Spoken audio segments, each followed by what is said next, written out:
saya bagi tu. Tanzil.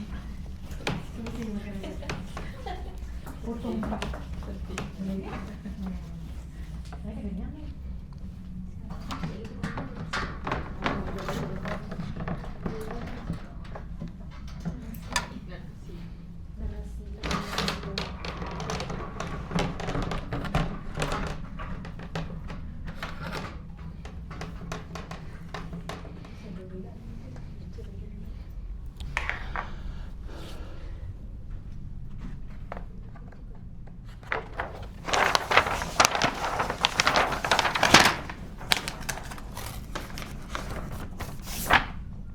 Okay, so now the concern is what?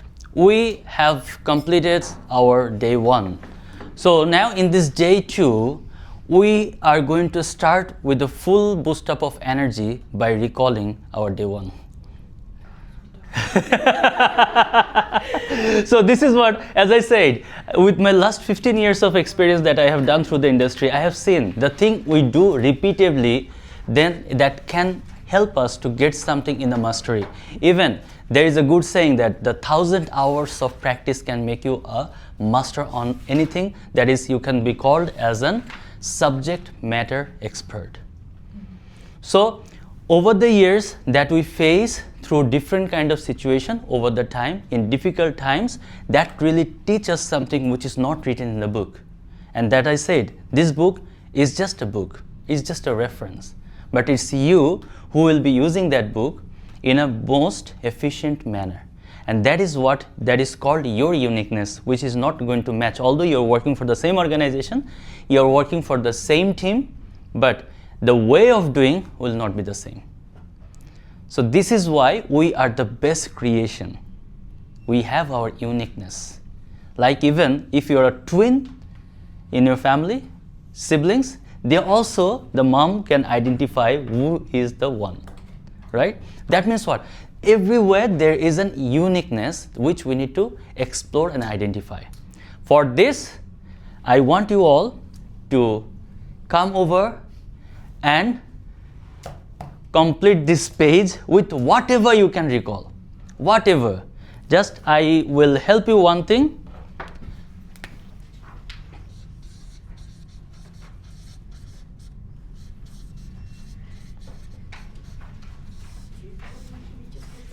Yeah, this is what I can help you. And for this, no need to open the book. Close the book.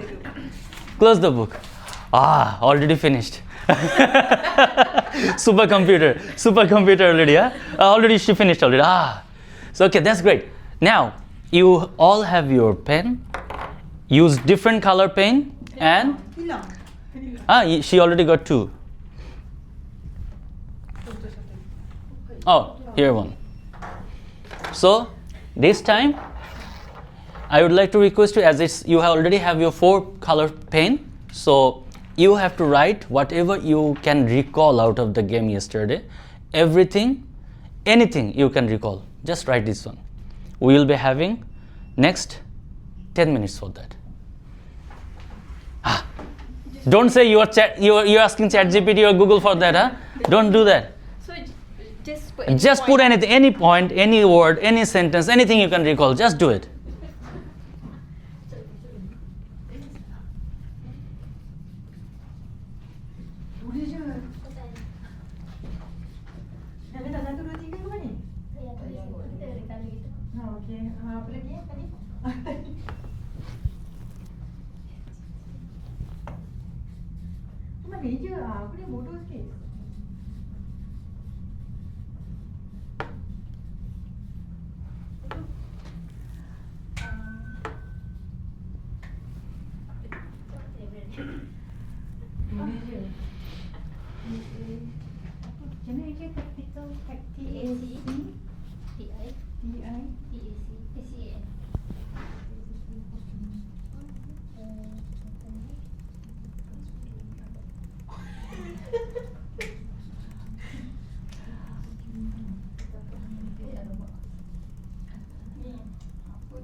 Abang nak tulis word dekat atas.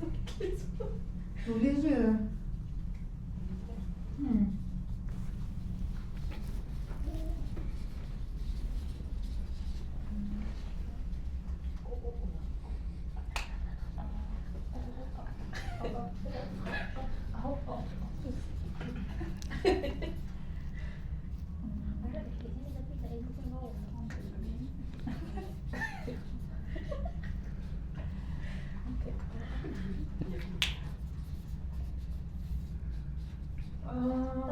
Apa nama dia? I dah ada kat bawah dah. Ada kat bawah.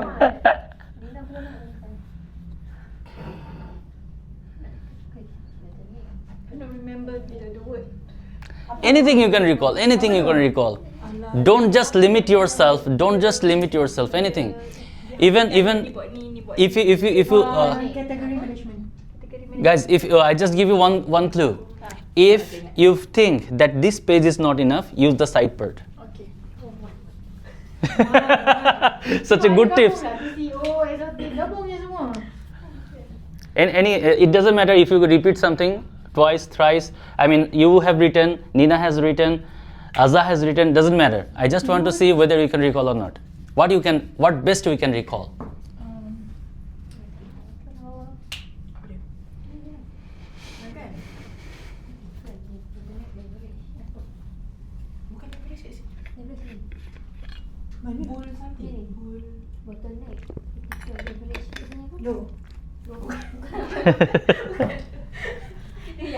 Oh, yang empat tu, yang macam ni tu. Di bawah sini.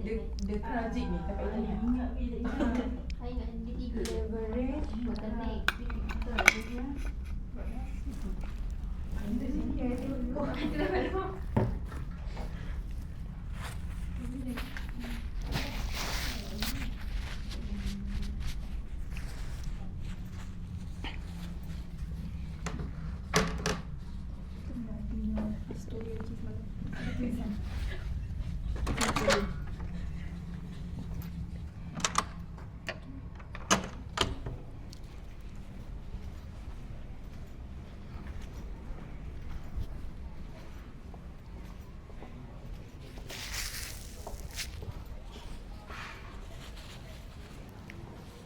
Good morning. Morning. Besok kau tak jam langsung. Iya. Oh. Kenapa baju? Itu Kopi. jatuh kopi. Mati oh. Nanti mau ambil itu baju ekstra.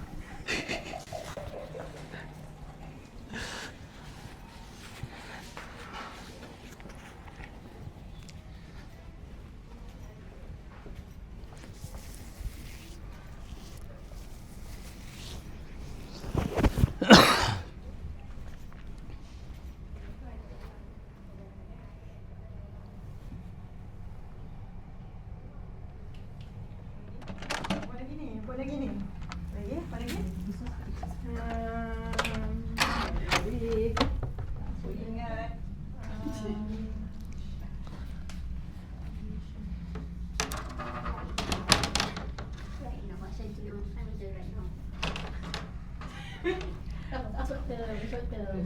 You can use the side part as well. I mean the whiteboard as well. Oh, okay. Yeah. Sini je lah Azika, kita duduk kat sini je lah Azika. Ni yang paling ingat sekali. Aku Wow. I see Azza was not able to recall. Now once I went outside. Now I'm here. So many already, huh?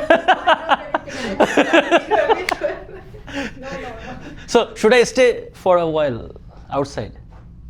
Then you can recall more, you know. You have to go there.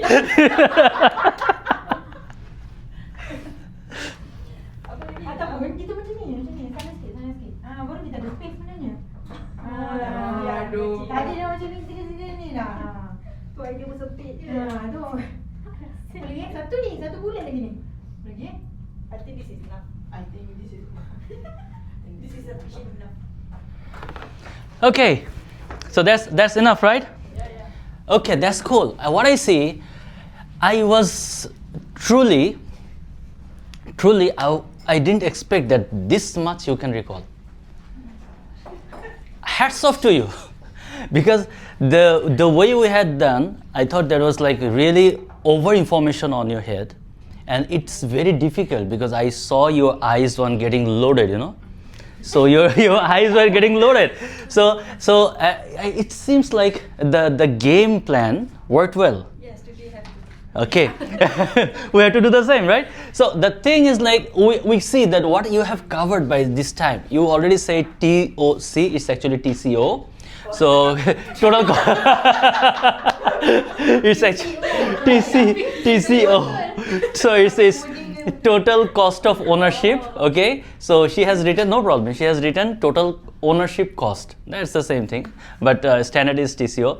And now you have mentioned this SWOT, and also strategic tactical approach, cost of ownership, resilience, Karljic, okay, category of management, business challenge, okay, decision maker, supplier reliance, then supplier relationship management, buy and make decision, strategic procurement, tactical risk management, wow, emergency, geological. This is the last thing that I talked yesterday evening. That means you were quite active that time. Okay, so TC category, CPO, okay, backup vendor, regulatory, M to M, okay, management to management. Do you know P2P? Procure to pay. Procure to pay. Okay, PPP. It's PPP is public-private partnership, where actually the private organizations, they get in collaboration with the government organization, that is the public one. So get together and they go for a joint venture. So that is called public-private partnership. Most of the cases, all the highways that we see, most of the cases, that is one of the PPP here. So we talked about ESG, okay, geopolitic vendor, okay, challenge, super genie, yeah, it's Nina, right? Okay, so I see here technical, then Karljic. Oh, you already draw the diagram, that's cool. Okay, even decision maker, genie, efficiently, effectiveness. The first thing that we started with, effectiveness and efficiency, she put it here. Thank you so much. And actually, to be honest with you, in one day, having so much of pressure on the information, at the same time, you had to check back your mobile phone to give feedback, and sometimes you have to open your laptop to give the email reply. So after that, you can recall these things. That's really impressive. Thank you. Hats off to you guys. So now we are here in the day 2. And as we said, our day 2 is a blessing day because this is Hari Jumat. So we will be going for our break at either, it depends on the load that we have, either 12:45 or 1. And we'll come back. Whenever we go, we'll come back by 2:30 inshallah. Okay? So with that expectation, and one more thing, as I told you, to remind me if I forget, that there is a survey. Before we leave the place, we have to go for the survey, and then we will go for the lunch break, and we will come back with the peaceful thing. And our expectation is, yesterday we went up to like the last part of module 3, few left, and still we have another 2 modules, which is module 4 and module 5, and module 6 is completely yours, which we are going to cover the last hour. So 1 hour you will have your time where you all will be working together, and there will be a case and you have to solve all together accordingly. Okay, so this is something, the capstone project that you have to do, and you have to make a presentation combinedly, and you have to make a speaker, and you have to select who will be talking what. Each of you need to present. Okay, someone has to start, and rest you will be following the trend. And also there will be Q&A session. So that Q&A session, we will be asking questions to each other, and based on that we have to give our feedback. We have to connect that one, not only the reference book, but also in our real life. Okay, how we can connect that one with the real life, that we will be trying to focus on at the same time. Okay, so this is where actually we stopped our last day, where we talked about the order quantity decisions. So that is, we call that OQD in some cases, or OQM, order quantity management. So order quantity decisions that we already talked, that the procurement inventory managers decide economic order of quantity. Remember I told you that how much we are going to order, and that gonna save my space, at the same time that gonna save my budget. Okay, so let's say the example that we have given yesterday, that was a license that we are going to procure. If we are going to buy like 190 licenses, the price we have to pay, if we just add another 10 licenses, that we are going to have a very drastic discount on the product price. So in that case, based on the model of the organization, if we feel that this is something, a good strategy, we can consider this one as a safety stock, where we know everyone will be coming and they will be asking for this license, so it's not going to waste at all. So this is somewhere number one. And number two, if we know there will be an expansion of the employees, in that case we can consider this one even more. In the next year, maybe we are thinking, the organization is thinking to have another 50 employees, right? So in that case, if you know that one in a bit early, then you can decide how to negotiate, how to deal with the vendors to get a better deal. At the same time, if it's a reverse, that the organization is planning to reduce the employees, in that case you also can consider that one in advance, so that you don't need to pay any sort of ganti, right? Okay, so here we talk about lead time and safety stock. Yes, this lead time, what do you understand by lead time? Duration for the received item. Yes, the duration for the receiving of an item. So once we order, once Nina issued the PO, then the time clock started counting, the sandbox started counting, right? So then the supplier need to maintain the commitment. Based on that, we are going to evaluate at the end of the year by ASA, that whether the supplier was able to meet the commitment on time or not. Number one, on time. Number two, whether they could meet the quality or not. So if we know, remember the Karlzik matrix you have drawn here. So if the product is high in risk, that means the product is priceless, but the risk is high, it's gonna take much more time to reach into your position, or the product is high price and high risk product. These two items, actually we need to have a strategic relationship, where this part, this bottleneck item, we know if we order, it's gonna take longer time. Let's say you are asking something, sunflower oil or any sort of license or any sort of software, which you know the dollar price is fluctuating. This is one scenario. Another one is much better when it's a physical product. If you are ordering from Ukraine, if you're ordering from Russia, if you're ordering from any other place where there is a geopolitical tension, so you know in the meantime the sea freight gonna take much longer than expected. So remember the case that you have done yesterday, the submarine cable one, Japan versus France. So the Japanese one was, although was the permitted vendor, was issued PO under them, but due to a natural disaster, you didn't say that one. Yesterday, none of you covered that one. The natural disaster, earthquake, Japan was not able to hand it over. You said Japan was not able to do, but why you didn't say that?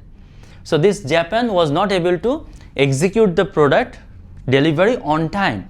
So for this, we do have to go through our contingency plan. And that contingency plan, we focused with France, not only the country, but also we have changed the mode of transportation as well. Initially, the mode of transportation was sea. Then we have shifted this one to air. So that also got some consequences. What? If it's a sea freight, we are getting it a bit late, but in cheap. The cost gonna be cheap. But if it's a air freight, we got this one faster, but the price of the product went high, which sometimes can make an impact to our budget. That's why we need to inform this one to the management, and we should have the approval before we take this kind of decision, if we are not the decision maker. Okay. And the next thing is, so if the lead time are long, then or variable, inventory management requires higher safety stock. That means we know During the time, once again, there are so many examples that we can relate during the time of pandemic, right? So even if you see that even the malls, hyper malls, they have limited this number of hygiene kits you can purchase for one single bill or one single family, not more than 2. Remember why?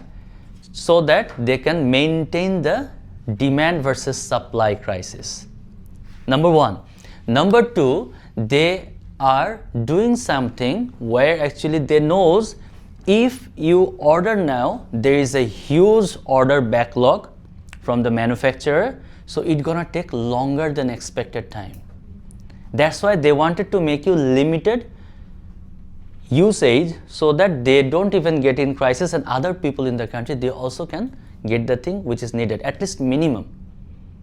Okay, so this is where we need to always ensure a safety stock. If it's a high price product, if it's a high risk product and the price is low, then definitely we can ensure some safety stock with us, like server rack, server PC, then hard disk. We always need to have a backup. Laptop, we always need to have a backup, because this is something anytime we can get a requirement where if we don't have at least 1 or 2 or 5 with us, we cannot support, because if you order, they're going to take at least 7 to 10 days to reach in our premises, right? So that's why we always need to have a safety stock depending upon the lead time and the costing and the urgency of the product. Okay, the trade-off is often cost versus lead time. The faster reliable suppliers may charge more. You see, sometimes let's say you have made a mistake. Let's say we always make mistake, right? The air is human being, isn't it? So we made a mistake where we didn't know that the safety stock is already finished. And now we suddenly got a new employee recruited, and these 5 new employees, they need 5 new laptops. What to do? Even this server rack, the server hard disk, all on a sudden, 2 of them is not working. But server hard disk and server rack are not that cheap. It's a bit expensive. So we don't have it in our safety stock. What do? Either in that case, we have to wait as per the regular time frame, or we have to go for the express delivery. If the vendor already have the product, they will make you and ensure you express delivery. But remember, anything cheaper will go with the cost. Well, definitely will go for a premium ship. So that's why we have to consider this one. We cannot just say that why you are asking more. Yes, you can negotiate, you can bargain depending upon the relationship and the purchase power that you have, but still we have to understand at what concern and what consideration, that at what extent we can negotiate. Where to negotiate, where not to negotiate, we also need to understand. Okay, so the company must decide strategically what balance of a strike and procurement, then executes accordingly. So we have to, being a part of the procurement, we have to decide what we can keep as a safety stock, and we don't only keep the safety stock, but also we have to have a regular checkup, regular monitoring within our internal facility. The thing that we have already given, what's the current status? What's the current status? Let's say your laptop is not working all on a suddenly in the early morning. So for this, you definitely, this one, I got a backup, right? So if they didn't have the backup, then I have to go back to the golden era. Do you know what is the golden era? No screen. Use paper and board. But the show must go on. I can do that one because I went through that kind of activities. But if you consider my son, my daughter, those who born with the smartphone, they don't know even how to do it or deal with this kind of situation.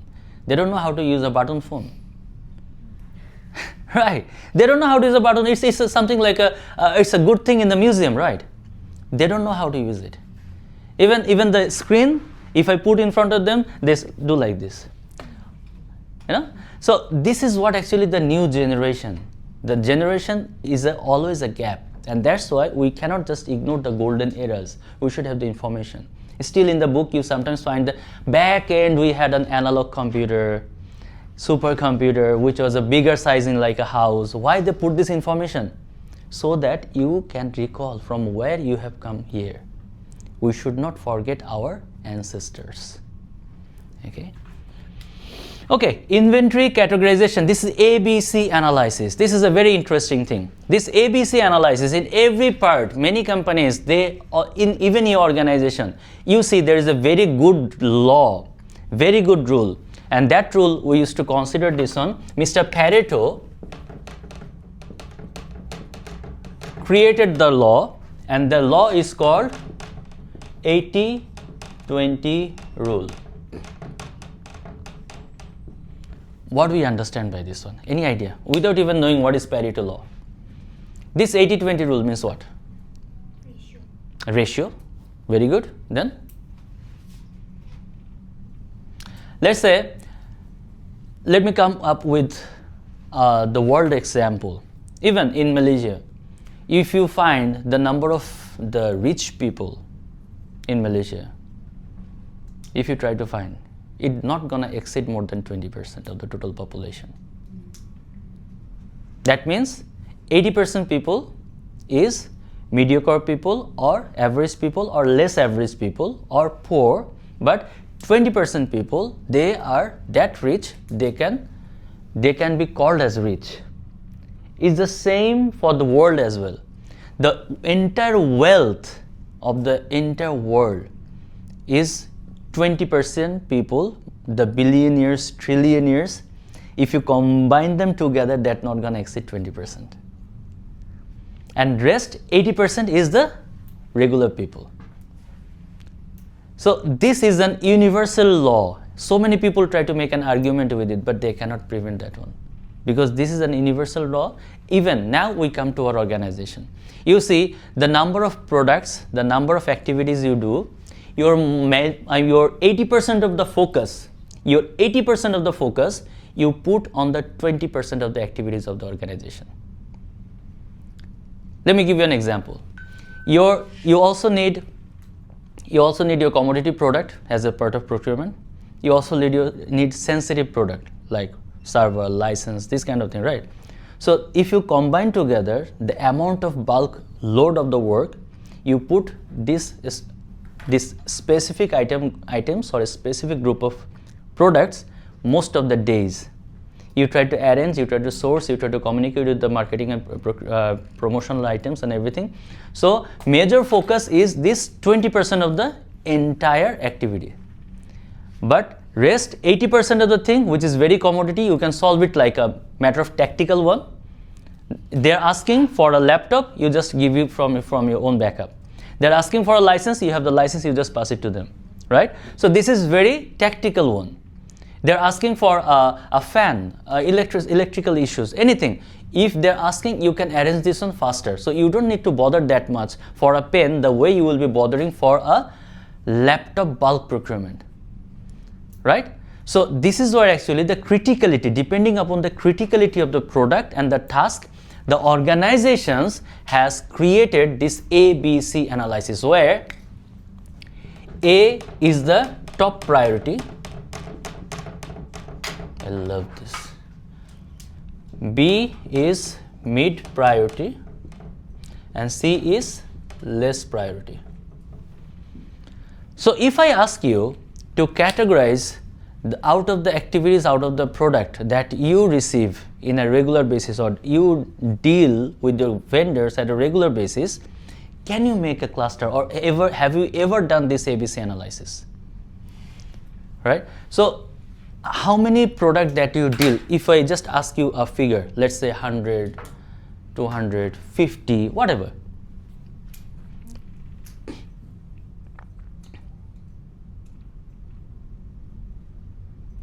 Your organization.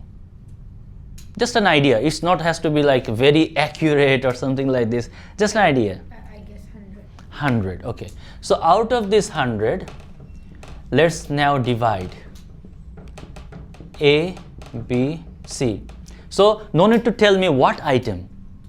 Just let's consider what are the category of the item which you think is very important, very prior importance you put on them. The level of importance is very high, level of criticality is very high. What is that? What category that could be? License. License, that means license, software,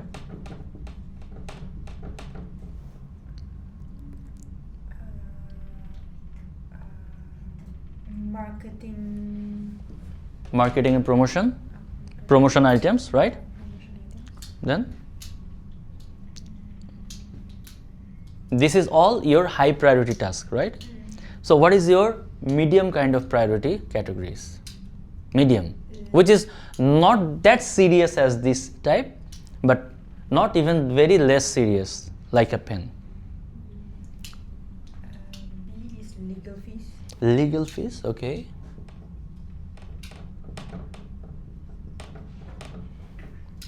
Rentals, right? Rentals. Vendor payments. Utilities. Or vendor payment is C, right? Vendor payment. It's not part of us, so we can't think. I think is vendor payment is A because it's top priority. Top priority. Wow, I loved it.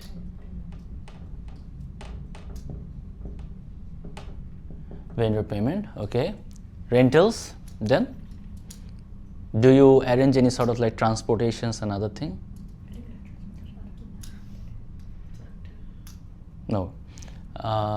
Then, okay, let's consider this legal fees and rentals, okay? These two categories. Now, you categorize your C. What is less important? Less important, easy to get, easy to find, less risk associated with it. Office equipment. Office equipment or office supply.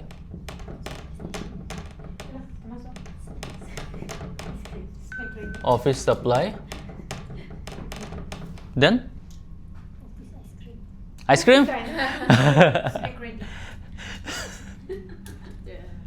So you do have any entertainment things in your within the organization? Entertainment like this office ice cream and other thing. Celebration, birthday celebration. That's also part of. That's actually a part of HR. But when it's about like procurement, should be going through this procurement team, depending upon the load of that activities that you have. Okay, let's consider this office equipment, office supply, these things, okay? So now, within this 100 activities that you have, you already categorize this thing A, B, C.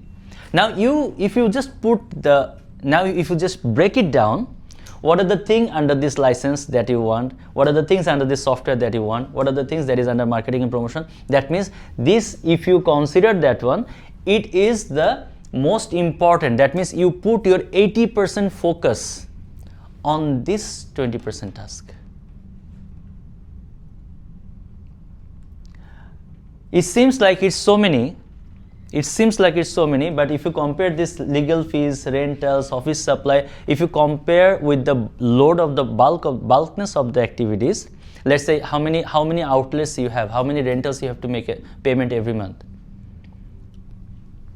How many location you have? One. Only one. So if one, that means in one location you are managing 400 employees. That 400 employees, if someone asking one single pen, let's say they're asking for office supply, how frequently they ask for that? Every day, how many order you execute for that? Internally, I'm not asking for the purchase. Requisition, they need to give you the requisition and based on that you pass it to them, right? Then how come you maintain your stock and inventory? How do you know this is I am already finishing up my stock of this pen? How do you know? Because we are paperless. So maybe it's quarterly. It's quarterly. So if you are paperless within the organization, but your other departments are still not paperless. So now this is how frequently they ask for the, if they are not asking for paper, if they are not asking for the pen, but they are asking for different thing. What are the things like that? If you can add, that will be adding more value to our discussion.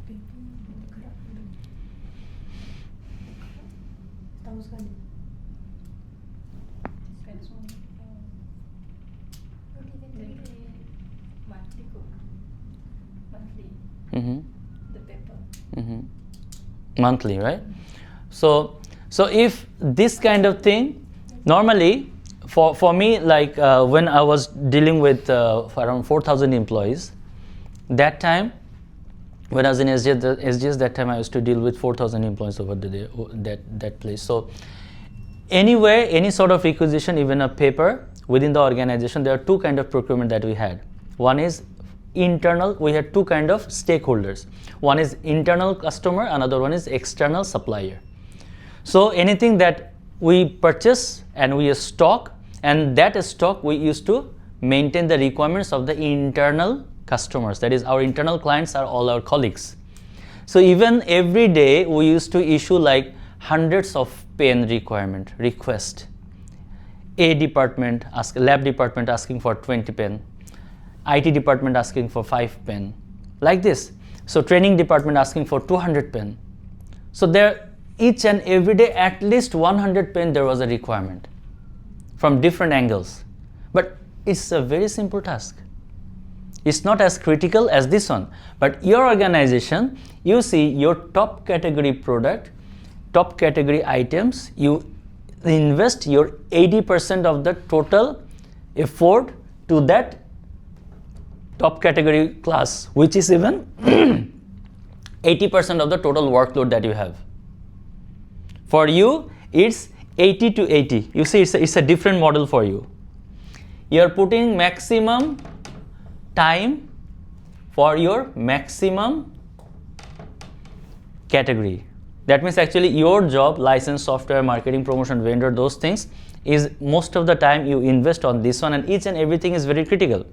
Now, as you said, it's critical. Now we can make it more identical. Then we can understand. License, it's critical, but how frequently you do that? Once a year. Once a year. That means rest of the year you have no work.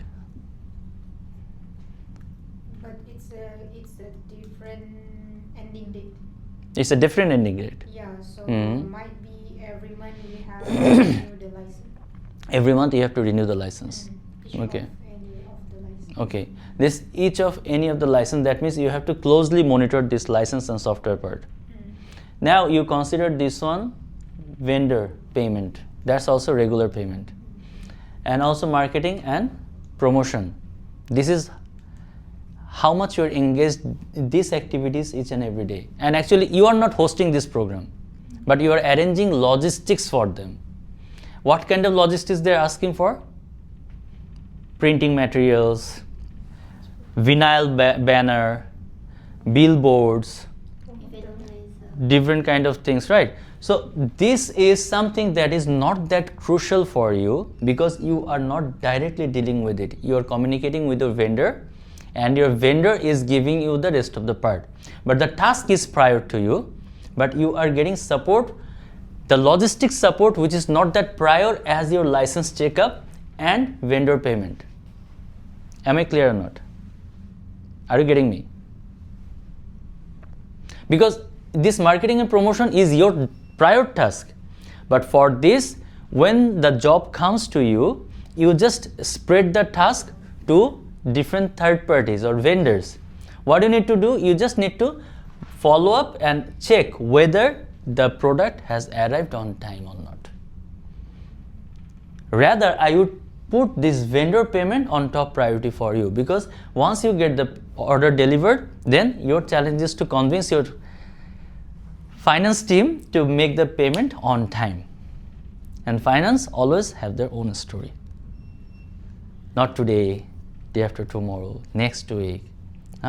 So this is something that we all do. And even if today, if you go back to your office and you sit down together and you just brainstorm a bit, you also can find that what are the true critical A category product for you. If you can do so, then you can understand where you have to maintain your focus and where you have to maintain your safety stock. Okay, so this ABC, that is strategic versus tactical focus. It's a mixture of a strategy and tactical. That's why I said license is a strategy, software is a strategy, vendor payment is your strategy, it's not your strategy, it's finance team strategy. But what you do, you just follow up. You follow up that one, right? Legal fees is your tactical job.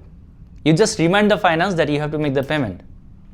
Or sometimes finance also track the thing. If not, then it comes to you. Rentals also done by finance. You just need to maintain the communication, right? So that's why, and even this office supply and other thing is very straightforward tactical thing. So where we need to focus a strategy long term, where we need to focus tactical and short term, this ABC analysis is something that can help us to get a better solution. Any question from here? I'm too good, no question. But license and software can be tactical also? License, tactical also, as long as you are not getting into a solution. If once you get a solution that yes, I am convinced I have to make the payment, if there is no negotiation taking place or something, just renewal another thing, that's a tactical one. But if you are going for a new license, that time there will be negotiation and other thing. And one more thing is like you can see, although the license and other thing, that you have different payment terms, right? So there are two issues here. The organization mostly prefer this way because they are not giving the money one single shot. They are giving slowly. When needed, they are making the payment. So it's actually saving the organization money. What if you target this contract in such a way, whatever the service agreement we have, we will close this one in this December, and we were going to renew all our license from January. That means every December we are going to make a payment. That time it will become very less hectic for you, less priority. Only once in a year you have to focus. But this is something that your organization is not going to support you, because not all the people will be here. Sometimes the one license maybe you already only use 2 months. For this reason, we have to compromise another 10 months to make this one into a cycle order. So, and this is number one. And number two, organization knows that they have to make a bulk payment, which they don't do. Rather they just go for slow poisoning, slow payment. Step by step, case by case, they solve that one. So it's easy for them to maintain the balance of payment and also the balance of income. So earning flow, inflow and outflow, there should be a proper balance. Otherwise, in one single shot, if you make a huge expense, then it really gonna destroy your overall bank balance, So we have to focus that one as well. That's why we need to understand the goal and the vision of the organization. And when now you have a way of doing, when it will become like a huge one, that time your 4 team, if still you are remaining as a team of 4, that time you have to think that kind of strategy where you can less your burden. Instead of making every month payment, why not you make payment every 6 months? So you can make a pure cycle that we are going to make you payment after 6 months. Out of the 400 license that we have, we will be making every 6 months we will be making a payment of that. Sometimes the vendor also knows that you are a regular customer for them.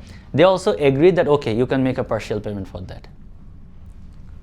You can make a partial. Let's say the total cost of the license is like 1,000 ringgit.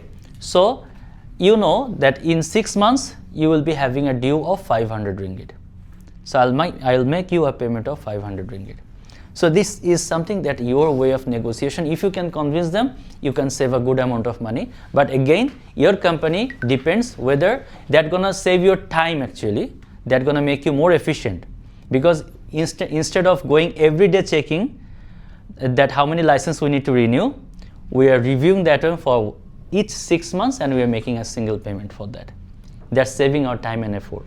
Again, it depends upon the nature, vision and the financial status of your organization. If it's supported by that, completely fine. You can go for a negotiation with the vendor that this is our organization policy. We are trying to make a bulk payment in every 6 months or every 3 months. whether you can do that. Instead of making one single shot, it's a big payment for us, why not we make it every quarter payment for all the license that we have. They also feel, okay, fine, we are getting 400 license quarterly payment in one single shot. That is also something that's gonna crack their mind. So it's all win-win situation. Intention, your life gonna be more peaceful. You will do much more productivity. Your productivity will go up because you don't need to focus on the tiny each and everyday renewal factors, right? Okay, risks and inventory. So if procurement identifies supply risk, so in that case, the inventory is a mitigation tool.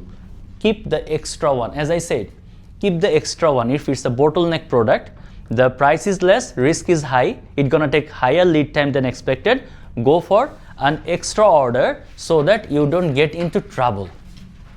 If something happens, you don't get into trouble. That's why, as I said yesterday, even we maintain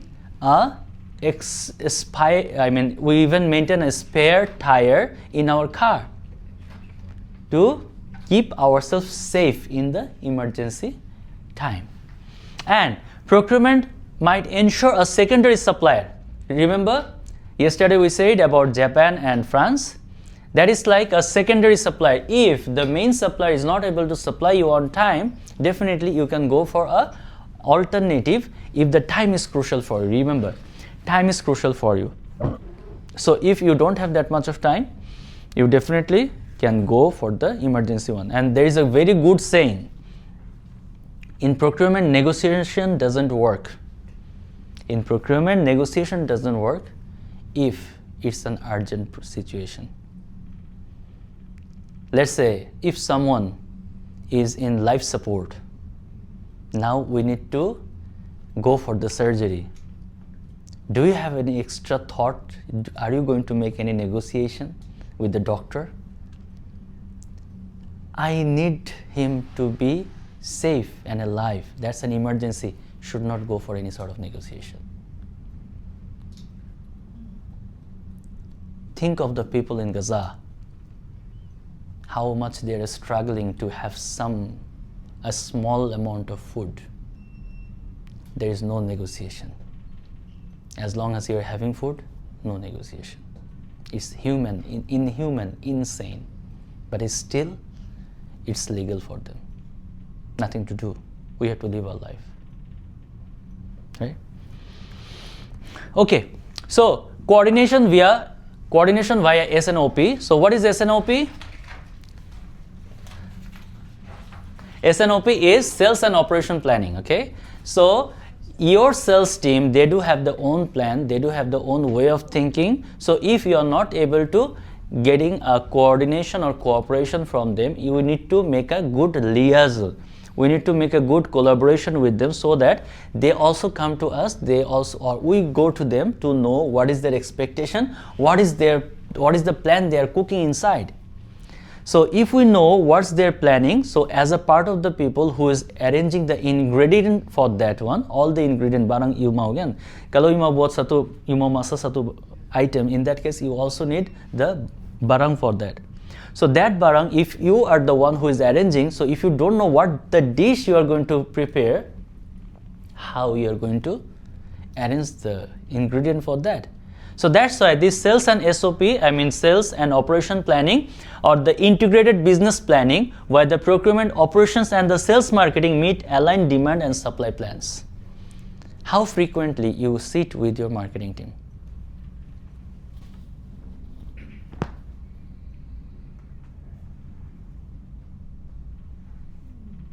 Last time when you sat with your marketing team? Last Wednesday. That means you as a team mostly focused on the marketing promotion activities. That's why your marketing team also need to sit with you very frequently. If you're not sitting, they will find you to sit. Because if they don't let you know what they're cooking in their mind, ultimately you'll not be able to support them and they cannot blame things on your shoulder. So it's a teamwork. It's a teamwork. At the same time, your business team also need to make you the vision that yes, next 1 year we are going for drastical promotion. It doesn't matter what happens, you have to ensure all the logistics printing material for promotion at least You focus on that. If you know that, then you can prepare yourself in a better way. Like yesterday, you came with different scattered planning, different scattered thought, right? But today, Alhamdulillah, I found you are faster than me because you are in align with the vision, and you definitely had a good sleep.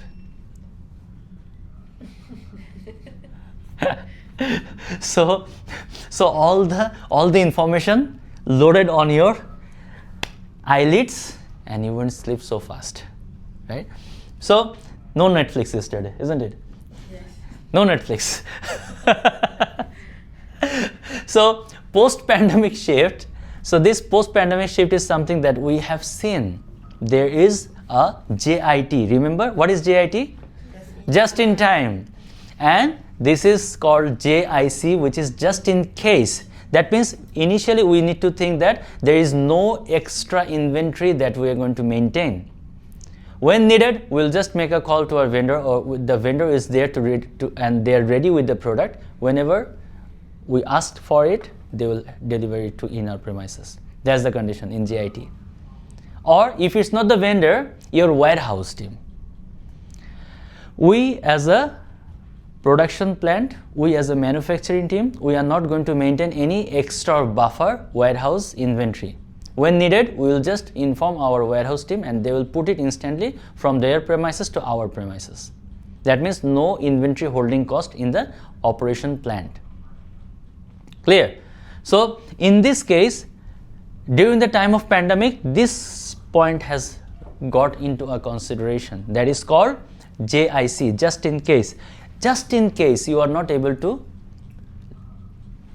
get the product delivered on time, then my entire operation, my 500 people will be stopped doing their work for one single point of inactivity.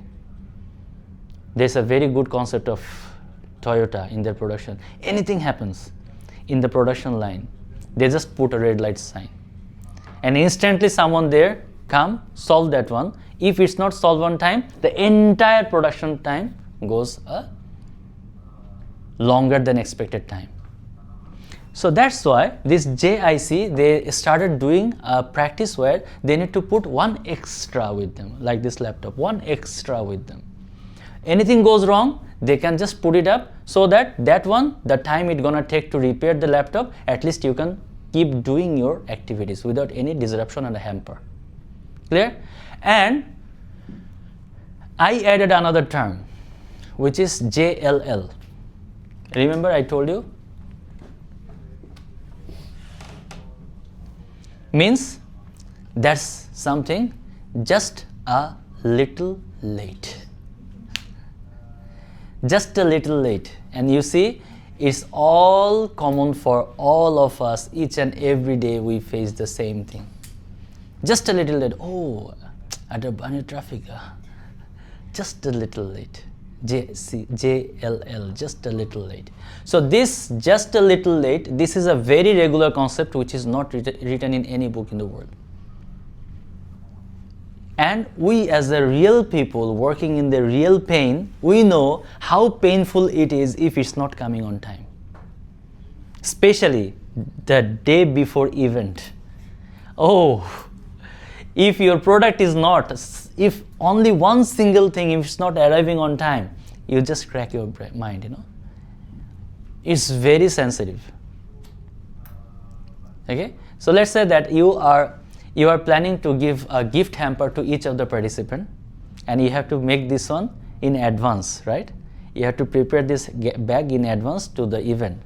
So let's say the bag is not arrived yet. You have all the barang with you, but the bag is not there.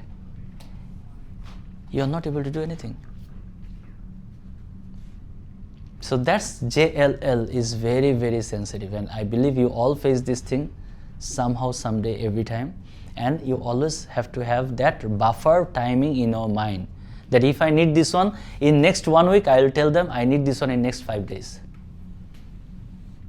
That is how we try to maintain the vendor. If I need this one for next 20 days, I will tell them I want this one in 2 weeks. Not more than 2 weeks. I have very limited time. Okay? So at least I know if the vendor is somehow making an issue, I still have 6 days with me.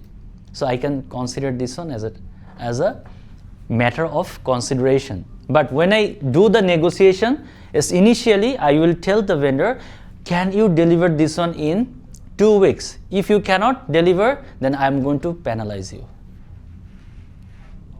So you are in safe position and vendor knows the urgency. It has to be clear during the time of your negotiation. Once you issue the PO, pass it to them, that's a different story. You have less control over that. Your PO always have a deadline that you have to execute this PO within next 2 days or next 5 days or next 7 days. So try to keep a buffer time in your frame so that it's internal, so that if it's a bit plus minus lebi korang tada masala. So tools and framework for the strategic and tactical procurement. When we are talking of these tools and framework, then actually it's a category strategy playbook. So for a strategic procurement, companies often create a strategy document per category. So as I said, how you are dealing with this license, how you are dealing with this software, how you are dealing with this vendor payment. If it's something like it's a long-term activity,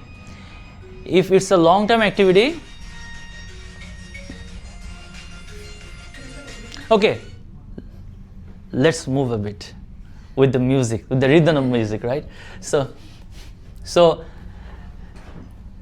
here actually the category, once you have the category with you, if it's an urgent one, you can take it. No worries. So if it's a category, and that category, if it's a strategic one that you do for the long run, you should maintain a category documentation, that what is your category, what is the list of priority, and who are the vendors, and what is the terms of payment, when is the next renewal date. All the things you maintain in a proper category, in a proper sheet of Excel, so that once you see the thing at a nutshell, you can see when the next renewal is coming, what is the mode of the payment. If let's say for example is I am sick today, I'm not coming today, Nina is taking care of my role. If she doesn't know what's happening, if there is no document at all, then what will happen? I'll be in a blank situation, or she will be in a very difficult situation where there is a renewal due and she doesn't know today is the due date. Mateo, right? So that's why spend analysis of that category, how we do that, and market analysis, whether the structures of the supply, how long it's gonna take to arrange the settlement and everything, business need from the stakeholders, what is the prior importance of that one, and also consider the suppliers, negotiate longer contract, develop a new supplier, outsource versus in-house decision that will be coming in the contract management part as well. So Karljic matrix for the supplier segmentation. So as we said, this Karljic matrix is a supplier segmentation. In terms of that one, the same thing that we have done here for the criticality of the product and price. The same thing goes on with the supplier based on the criticality of the vendor. If the product is a less price product and the vendor is more available, means what? We can consider this one as a commodity one, right? If the price of the product is higher, the vendor is more, we can consider this communication, so that anytime we can communicate with the vendor as a strategic manner and they can put the product when it's required. If the price is high, the vendor is less, that means what? It's a monopolistic product. That means you have to maintain a very strategic and good relationship with the vendor so that you don't get into trouble. And if it's a high product price and also the vendor price is also high, in that case is more sensitive, we always need to put an extra thing with us so that we don't get into any sort of trouble if the vendor is having any difficulties. Sometimes, the vendors, those who are this kind of monopolistic vendor, they inform you in advance. Next 6 months, after 6 months, we are going to have a shortage of our license, or we are going to have a shortage of our server rack. So if you want, then you have to order 6 months in advance. This kind of information you will to get from the vendor. Vendor will let you know. So based on that, you can take your decision that yes, if I need this one within next 6 months, I have to take my decision now onwards. Otherwise, I cannot make it in a proper successful manner. Okay, RFX, spot buys. So this is something that you do. All RFI, all RFQ, whatever we do, all together, that we used to consider that one as RFX. Means X means all. Request for all. So RFX is combined of RFI, which is request for information. That means you are not going to ask for the quotation. I'm asking for the information only. Okay, that is RFI. And RFP means request for proposal. That time you are asking for your proposal. That in this is proposal. What happens? This kind of proposal is what? This is taking place when you are not really know that what kind of thing, especially during the time of renovation. Okay, renovation or any sort of like office development and other thing, we hire a consultant and they look at the thing, they try to understand the need, and based on that they give a proposal. It's not quotation, it's a proposal. There is a difference in between. Okay, and RFQ, that is request for quotation, that we all do every day, right? So we ask for the quotation and they give the quotation. Based on that we analyze cost. Based on that we select the best one. Then we issue the PO, Nina straightly forward that one. Isn't it? That means RFP, RFI and RFQ are not the same. RFI is seeking information out of the market. RFP, seeking proposal from the experts, those who can help you to define what's really happening. Because what happens, like if you're asking for a product, let's say if you're asking for a laptop to purchase from Lenovo, so in that case you really don't know what should be the right specification this group of people they will be using for. So that's why you ask someone who is expert in that. He creates a specification list for you. I want this 1 terabyte SSD, I want this 32 GB RAM.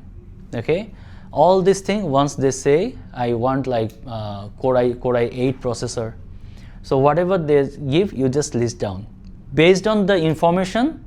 Once you get this information, you ask for the quotation. That is apple to apple. Otherwise, if you just randomly send the quotation, you ask for the quotation, one will be coming up with 512 SSD, another will be sending you 1 terabyte SSD, so it's a mismatch and your life will get hell. To have this apple to apple, at first you need to seek the information what you're really looking for. Based on that, you go for the quotation. Similarly, if you don't know what is the renovation model or other thing, you are not an architect, so you ask someone who is expert in this office management. They will look at the premises, they will take your information, or you are trying to develop a new software, right? New software. In that software, your business is not as same as my business. Remember the example I gave you yesterday? That still 3 years, the ERP is not implemented within that organization. Why? Because they didn't go through the nature of the business and the business proposal in a better way. As a matter of fact, they are not able to meet the requirement. That's why once someone is coming as an expert who is going to take your requirement from each and every department, who is the stakeholder of this, who is the user of this software. So they will be giving this information. Okay, this is the existing software I'm using. I want this feature from this software, and I also want that additional system which will help me to make my decisions in a better way. Once I jot all those information, then I create, if I am the vendor, then I create my proposal. Or if it's a very good initiative with someone, that you find someone neutral as a consultant, they will take all the information. Based on that, they will create a list of specification and the design, a layout. Then they will pass it to you. His job is done. His job is done. Once they pass it to you, then you go for the RFQ. That means you have the standard information with you, standard proposal with you. Now anyone can do that one, it's fine. Including that, you have to mention in that proposal, they also need to mention the brands also. If they are not mentioning the brand, again there will be a problem. That's why you need to have a good consultant for that. So for proposal. Okay, blanket purchase order. This blanket purchase order or the rate contracts, this is a tool that blends strategic and tactical. So why this is known as the blanket one? Because the procurement may set up a blanket PO or rate contract with the supplier for frequently needed items.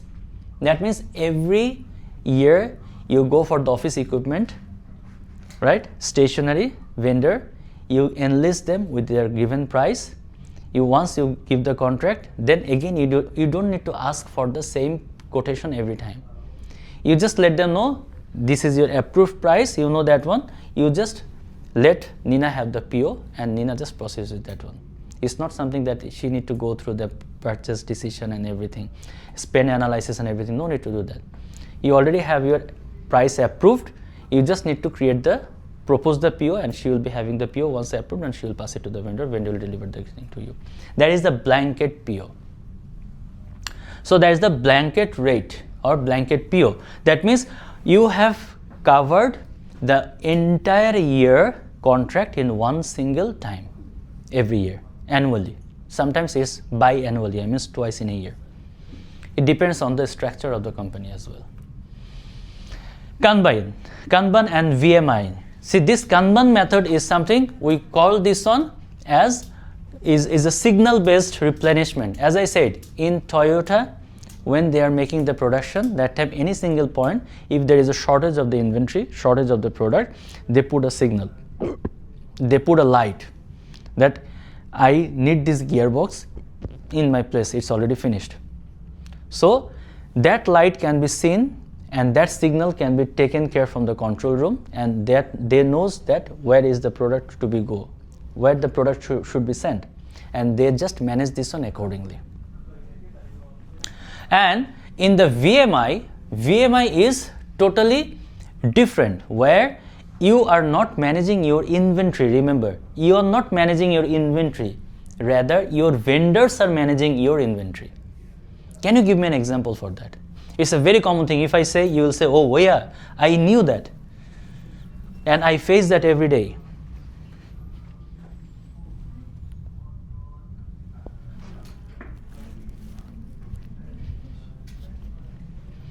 Can you give an example on vendor managed inventory?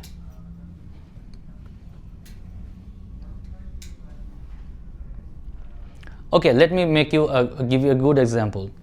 When you go any like Mydin, you go to Carrefour, you go to Aeon Big, anywhere you go, you see there are PNG.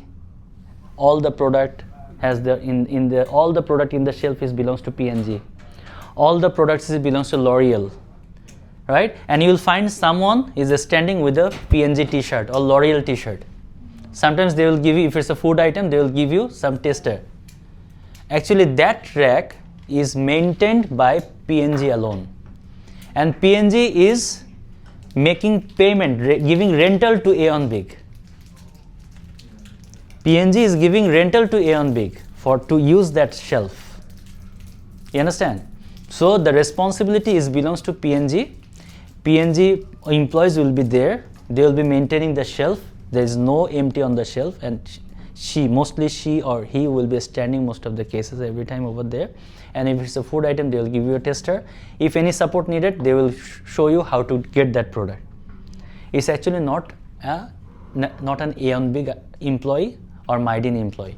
It's directly that company employee has been recruited over there to handle this one called merchandising. This way of doing is known as merchandising. So this merchandising activity, the vendors, they manage their own inventory within your premises. Let's say you are using, as you said, that you are paperless, but your organization still need paper for the printing. That's why you got a vendor. You tell them that, well, I don't want you to deliver every time. I want you to come check my stock, and then you propose us, this is the number of paper box I need to deliver to your place. Let's say your place, you already have like 100 carton you can accommodate over there, 100 carton. So you just let your vendor, you allow them to come see your stock currently. They will take a note, okay, out of the 100 at this moment you have like 75. That means 25 I need to refill. So they'll give you the proposal, you need 25. So then you issue the PO for 25 and he will deliver another 25 to in your place. That means that is managed by your vendor, not you or not your warehouse guy. Clear? I have Yes. example, like Ah, yes, please. we have an event Mm-hmm. in the office, Mm-hmm. but the event handled by the vendor. Okay. That is Mm-hmm. called vendor management. Okay, exactly. No, I just asking. Mm-hmm. The event, your event handled by, that's actually outsourcing. Oh, no, that one is No, not this one. not this one. That's outsourcing. Either you do the work or someone else will be doing your work. Okay? Like what? Babysitting house, babysitters. Either you take care of your baby or you put your baby to someone who is taking care on behalf of you. That means you're outsourcing the service. You're outsourcing the motherhood. But it same goes to the inventory like Aeon, right? Outsourcing. Mm-hmm. We also Instead of we ask the Aeon staff to do arranging on the product in the rack. Mm-hmm. meaning same, right? Outsourcing and vendor managed inventory. Outsourcing and vendor managed inventory is not same. Outsourcing basically like this event. Either you organize the event by using your own employees, and if you are not able to do that one, then you put this on to someone, vendor who is regularly doing the organizing this kind of events. So if you don't have the expertise, you just pass it to another one who is outsourcing that one. And this outsourcing concept has come, I will be going there in the contract management part, actually is the next part. So although the topic has come, so I just let you know. The outsourcing taking place where? This concept came where if you are a manufacturing one, let's say Apple phone, designed innovation from California, manufacturing China. Foxconn China. That means what? They cannot make their own phone. Apple in US, they cannot make their own phone. They can make, but it's gonna be very expensive. That's why to reduce the cost, they have outsourced the deal to China. You know how much it costs to make an iPhone? Yeah, and how much we pay for it? Oh wow. So this is somewhere the beauty of branding, and that's why actually how we do that one, especially when you are in the manufacturing organization, most of the cases it happens for you. If it's an event management, either if you can, you also can arrange your own event, right? You also can do that, but if you think that you are not that expert on that one, then you can outsource the thing to another one in terms of payment. So you arrange everything for me, even once finished, or I will make you the payment accordingly. It's okay.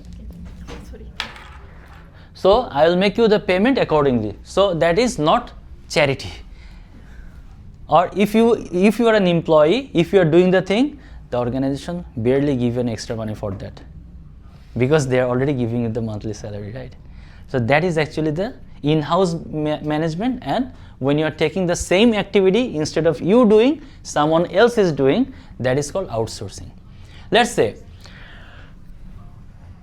say your organization has decided this 4 team is not enough to maintain the high volume of demand in the coming days, but they don't want to hire into their new payroll because it's very expensive, EPF, SOXCO, so many things, right?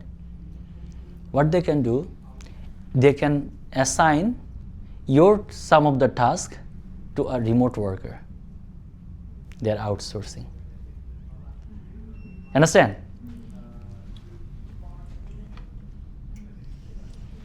So total cost modeling. So total cost modeling, when actually we say this one, is total cost of ownership. So when we try to buy a product, when we try to buy a good, so that time, that is somewhere that we need to maintain, just not the price, that also include the transportation, import duties, energy uses, maintenance, and end-to-end life disposal as well. It's just not is just not the product you are getting in terms of the payment, but also you have to calculate all together what is really the actual price of the thing. Otherwise, let's say how a product been priced. The manufacturing of this pen may be less than 50 cents. But when you are going to buy this one, maybe you have to buy this one for 2 ringgit or 3 ringgit. So why this additional amount? Because this thing has people who worked for it. You have to make a payment for that. You need to maintain a stock. You need to arrange logistic delivery, right? And the end of the day, you need to wait for the payment for 7 days, 15 days. So altogether, considering all those things, they put this one as your price of the product. And also they need to put a profit on top of that. Once you try to find the total cost, that means not only the manufacturing cost, but also the associated other cost, which is related with the production and with the product till you sell the product to the client house. Okay, so it can be a spreadsheet model or a specialized software. That means if you are maintaining your spreadsheet, that also fine. Let's say you are going to what's your product? Your product is banking product, right? So you are going to sell a SME loan. So it's your product. That SME loan is just, I'm asking, you're giving. Is it something like that? You do have a processing fee, if I'm not mistaken. You do have a processing fee. You do have a bond fee. You also have a group of people working for that. You have to make them a payment, right? So that one. Also, you have a liability to the bank nigara as well. So you are not giving the money from your pocket. You are getting the money from bank nigara. And bank nigara is charging a % of interest for that. And also, from there, you are going to add your profit as well by adding some more percentage on the thing. For how long you are going to pay? What is the recurring factor? What is the combined inflow and outflow? So based on that, total compound interest you have to add on it, then only you can offer this one to your client. That means if bank nigara is charging you like 2%, 1%, you are going to charge for 5%. So that is how you also make a pricing model of your product that you have. Right? Am I with your trend? Yeah?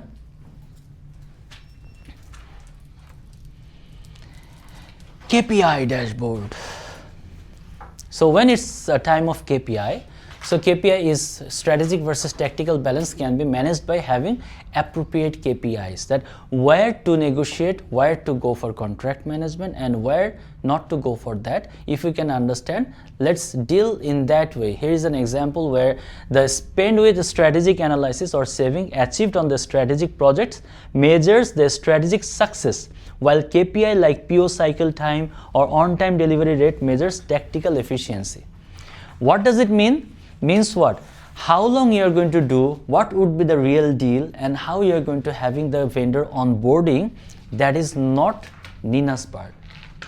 Nina will be looking, that is actually to enlist the vendor for getting the quotation and other thing will be taken care by Hazika, and then based on that Nina is going to have the PO, right? So that PO will be sent, and how long you have to spend for the PO, everything you combine together.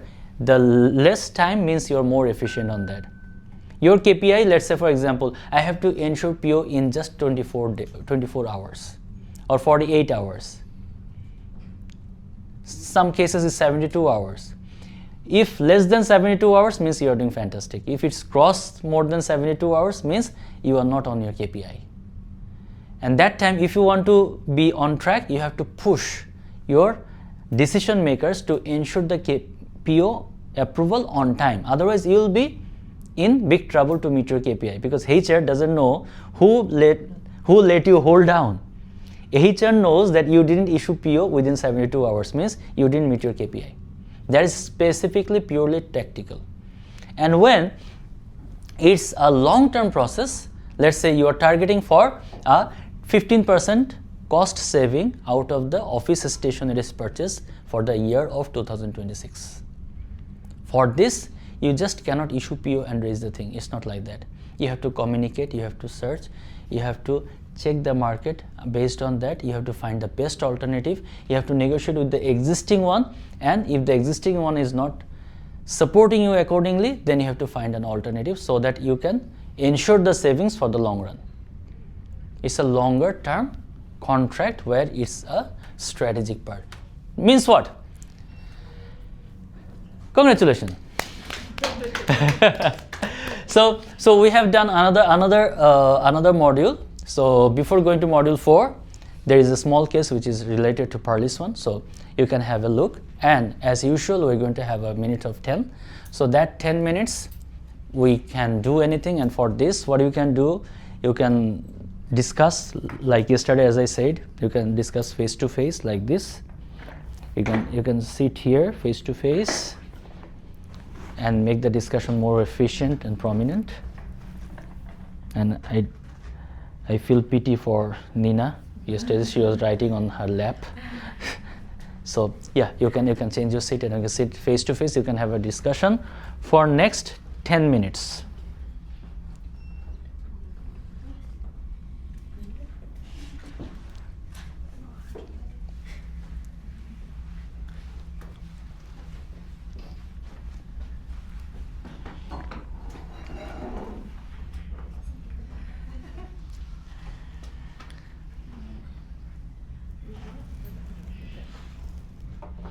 So this 10 minutes is yours. You take your lead. I take my leave.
kejap kat sini, kejap kat sini.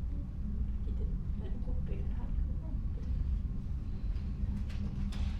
Tapi gadget. Tapi gadget dia tidak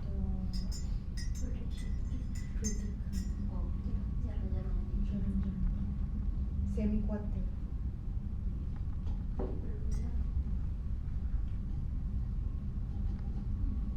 Nanti kereta tu habis ke, habis ke, habis ke kan. Kau contoh boleh kita check QR semua tu. Share. Campaign lah. Tiba-tiba kita dah pergi sini, bisa-bisa tiba kayaknya. Contoh macam you punya baby fair itu. Contohnya dia nak pamphlet. Sedangkan you boleh je reuse pamphlet yang quarter one punya pamphlet. Tapi sebabkan kita punya relationship dengan vendor tu tak strong, Tak ambil yang lain ya. so nak ambil yang lain lah. Kita nak price. Kita sibuk nak memikirkan long cost. Instead of kita sepatutnya Connection dengan dia vendor. kita tak letak benda tu as a bottleneck item lah. Lebih kat pengen sekali event pergi kat vendor ni. Contoh macam MH Global dia paling murah untuk beli bag, tapi kita nak PCS. Alhamdulillah. Tiba vendor baru tu yang terbakar. Sudah. Bankrupt. Atau yang tukar nama tu. Apa? Display? Apa tu?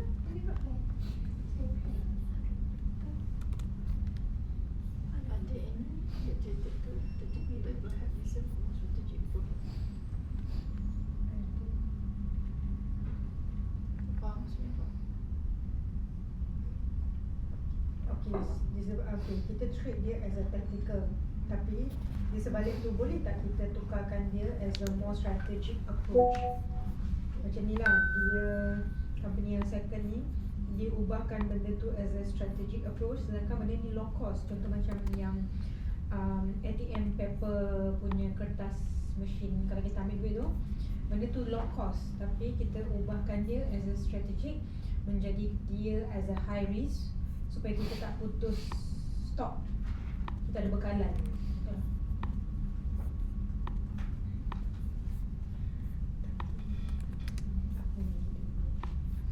So stick with the same vendor.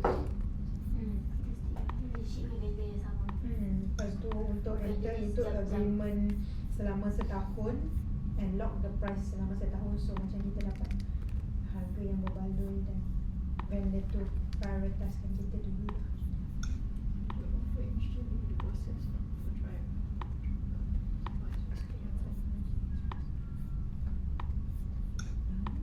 benda tu jadi biasa-biasa je ke kita punya ke jalan jauh, ke jalan besar.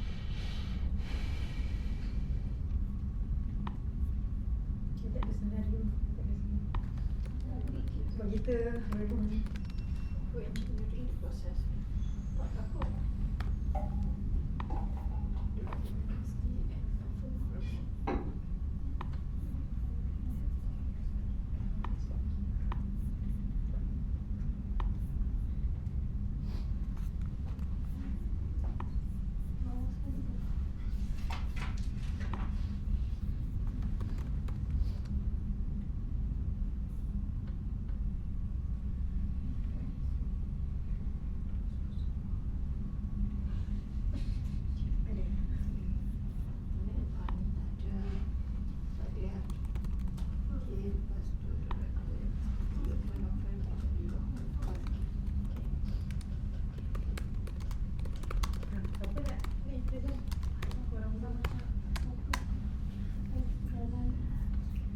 dah lalai dah separuh jalan tadi.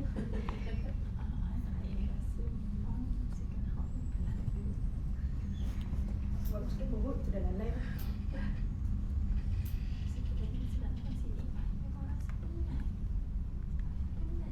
Kan duduk kurung kan.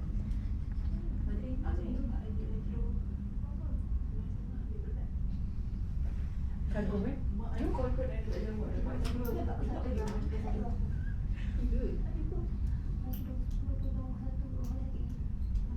Salah bandar, salah bandar. Salah bandar. Salah tilam ke? Oh, dah tilam baru tu. Tak boleh. Kali kau boleh tanya dia lah. Sebab tu orang makan tu gila. Dah bergila lagi ke? Ada Panadol? Ada makan tu tak? Kejap je makan.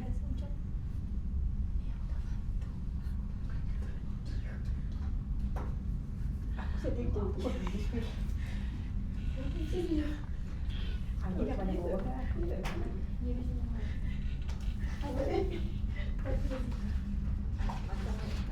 Macam buat tak? Saya tulis nama anak. Nama. Macam ni. Okay, do you need a bit more time?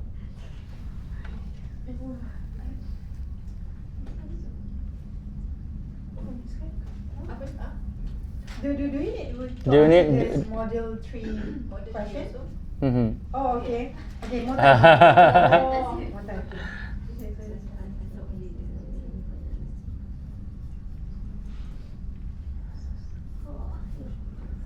So this time Hazika will be presenting. Oh, macam ni. Oh, panjang lagi weh. Itu weh.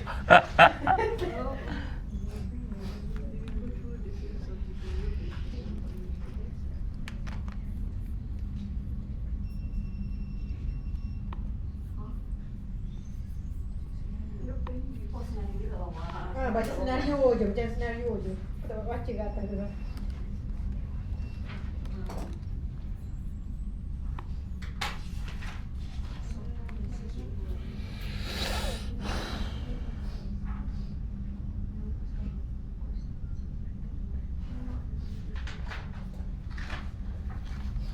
Mana ni soalan dia? Mana ni soalan dia? Soalan pertama.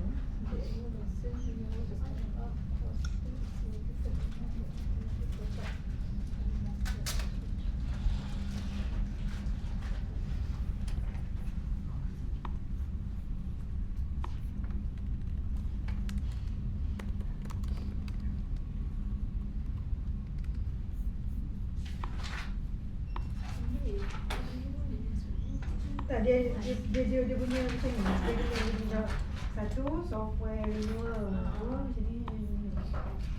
So yang software ni Ikut renewal Bukan ada changes apa-apa pun. Kita tak ada changes. just renewal strategy.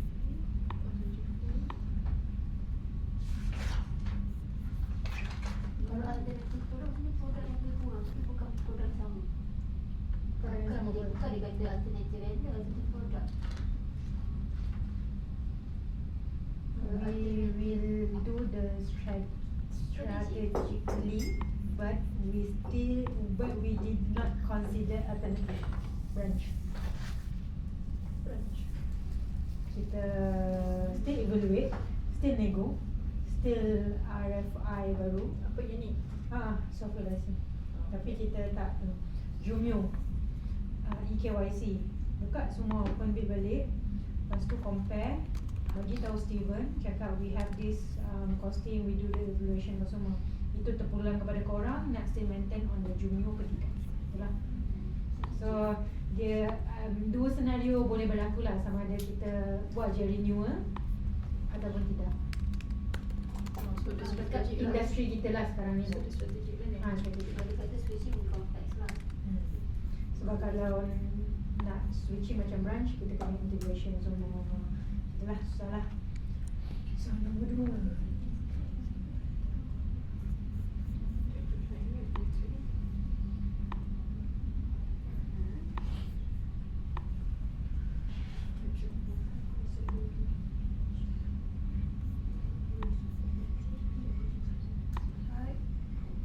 Tactical lah kan. Itu usaha tu buat. Tactical lah ni.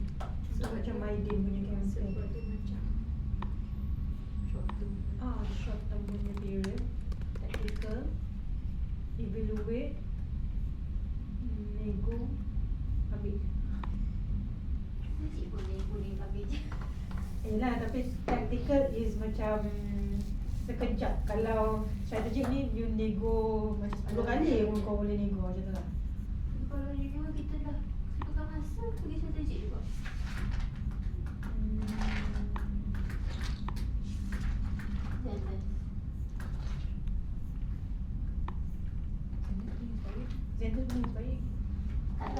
kalau Kalau, ha. Kalau cakap pasal dia macam tu. Masa tu. Satu. Sebab dia kata Nino dah belakang make up. Kita cakap berapa bulan ni. Aku bila berapa bulan ni. Okay, kalau dia within a month, tactical lah. Lepas tu tak ada changes pun. Kalau dia ada changes requirement mungkin akan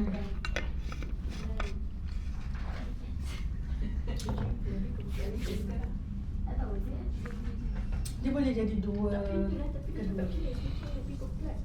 Bila anda rasa dia strategik, dia melibatkan benda junior.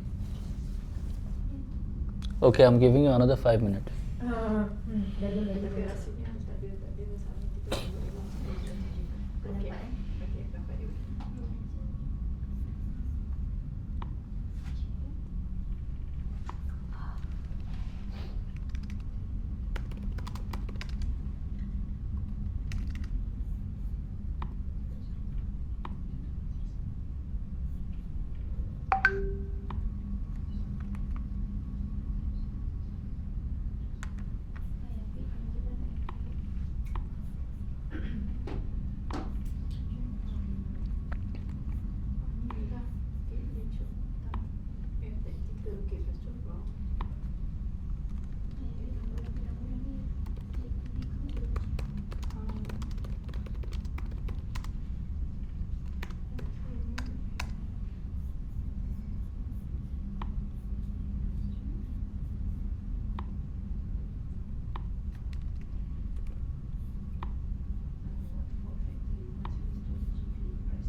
So tactical lah.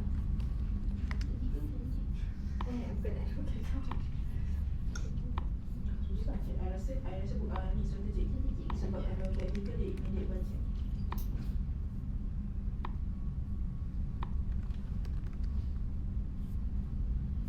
Oh, okey.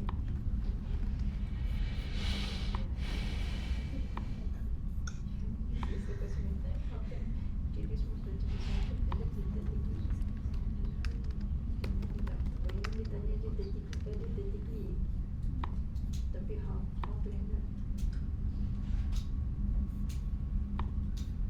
Keep coming to procurement, we request for the Saya tak kata nak apa.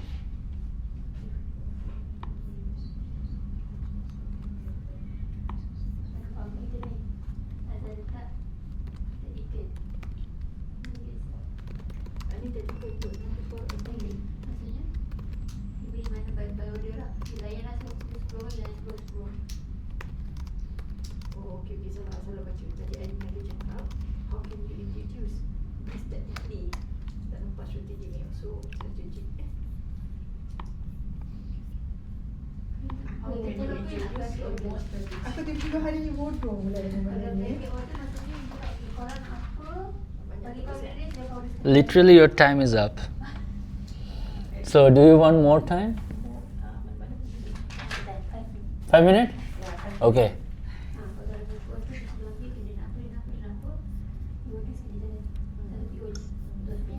Dia tak beritahu berapa banyak dia nak, berapa lama dia nak buat benda ni. Sebab ni anti-gadget macam beli yang takkan selalu nak guna. Yang boleh guna lama.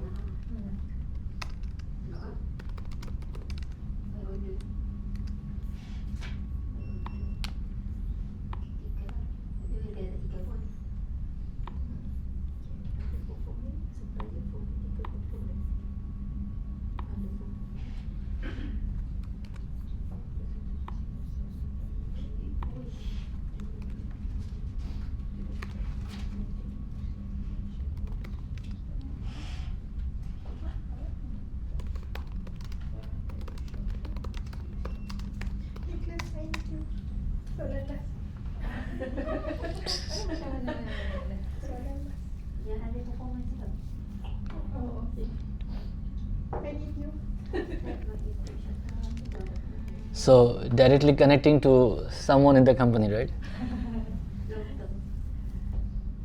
Dah kalau kita punya single source tu buat kerja lambat, kita lah buat open balik. Open ni balik. Open sourcing balik. Kita tak boleh single source. source lah. Masing-masing balik untuk dapatkan long term yang banyakkan dia punya requirement contract tu. Kalau lambat, bayar kurang. What's that nak take short term, long term? Itu lah. Ada tak? Buka balik betul.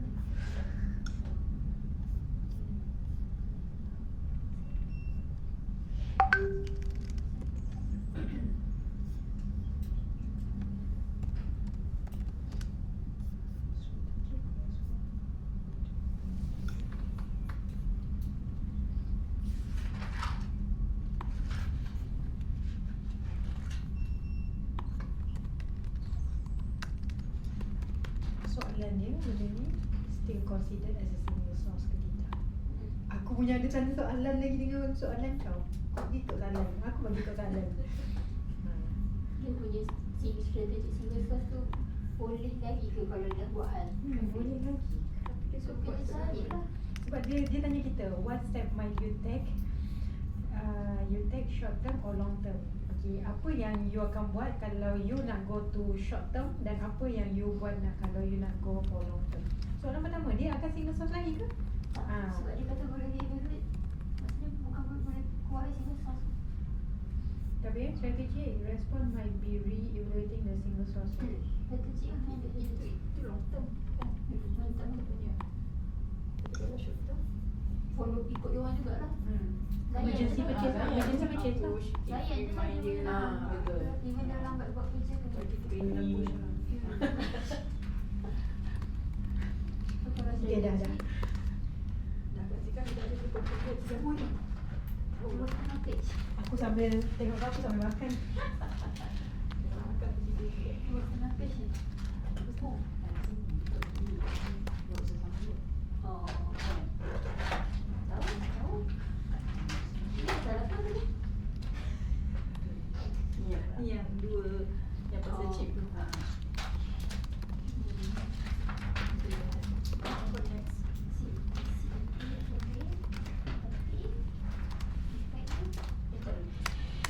Dah. Okay, excellent. So,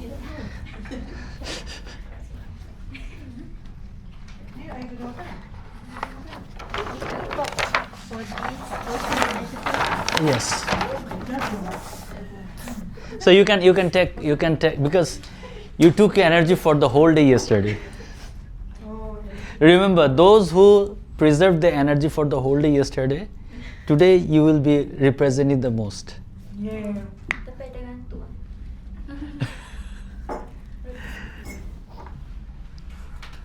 If you want multiple color here.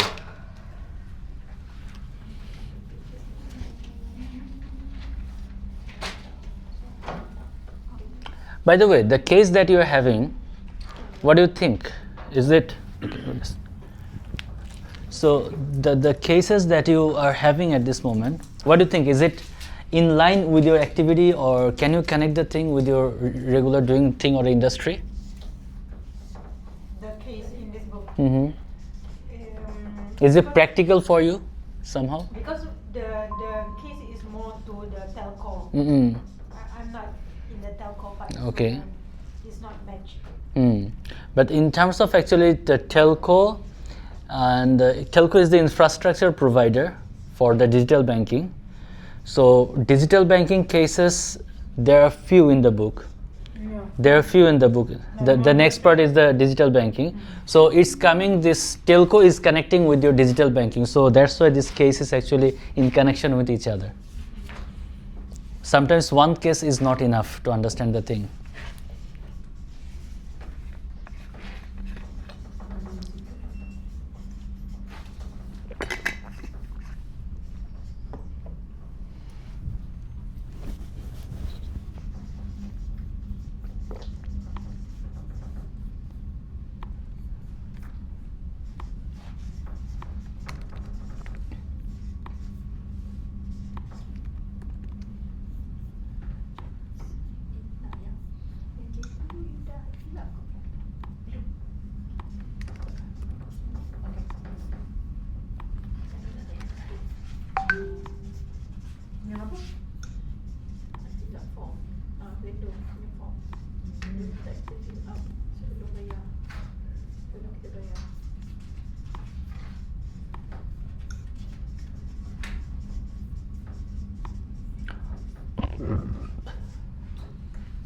Okay, good to go?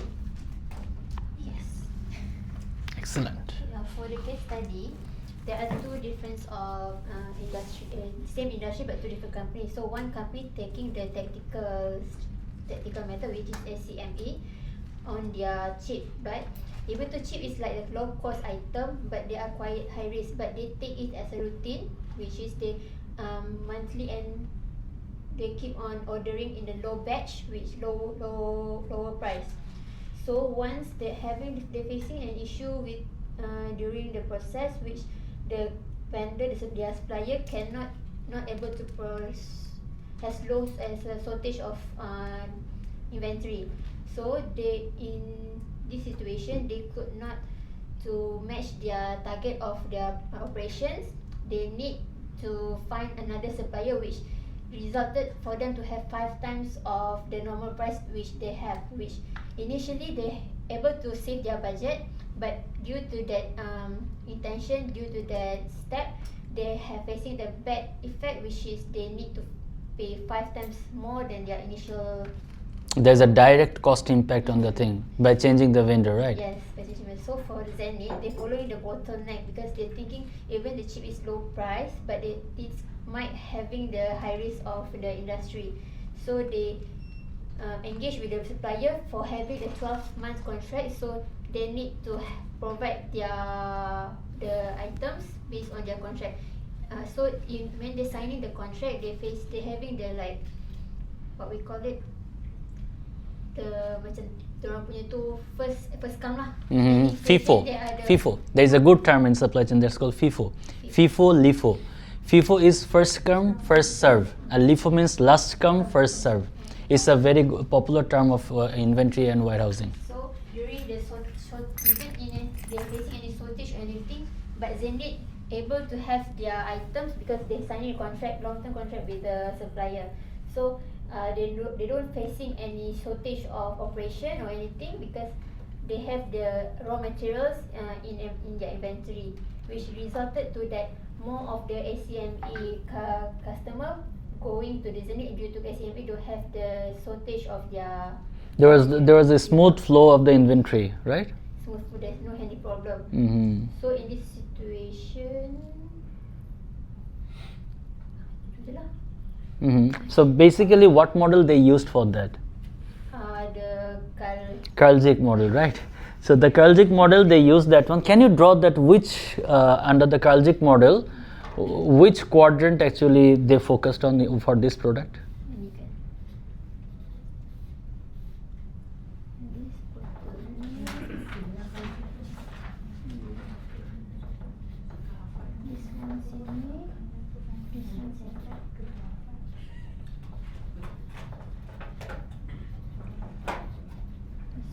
Excellent. So that means they got two kind of thing, which both the common thing is the price is low, but the risk is high, right? So for the bottleneck one, you try to go for the longer run relationship. So they went for the longer term relationship with the vendors, and they went for a contract where they can get the product without any sort of disruption, isn't it? Okay. And this is the the regular one, which is low cost and low risk. Low cost but risky. Low cost. Supposedly they need to be low cost. They treat as routine. Okay, they treat this one as a routine one. Okay, that's fine. So now, this is the first part, right? The second part is something is not the case. Rather, it's the direct exercise-based question to you. So now I need to see what you can really connect the dots, because then it's more likely your organization or your industry face. So for the software license issue, it depends on their renewal. If they come to the renewal, in case will be renewal our license in like 6 months, we can go to alternative suppliers by having their quotation back, so we can reevaluate the items, the price and everything. But if they came to last minute for us like a month, we might need to go for the tactical method, which is just proceed directly with the vendor. Maybe we can renegotiate to have their original price, or negotiate like 10% or 50% from their new price. So for the new marketing agency for a campaign, we will proceed with tactical because it's only for 3 months campaign. It's not a long term because every campaign have every like requirement and everything. So even though we need to go to another vendors suppliers again. So for the raw material but purchase, I prefer to go for strategically because they said that they able to buy for 6 months of the raw material with a discount price. And also they have the inventory to store all of the 6 month raw materials. It's much more better when we can because we have the item if we buy but monthly in the other months like the third month the raw material might have less than their requirement.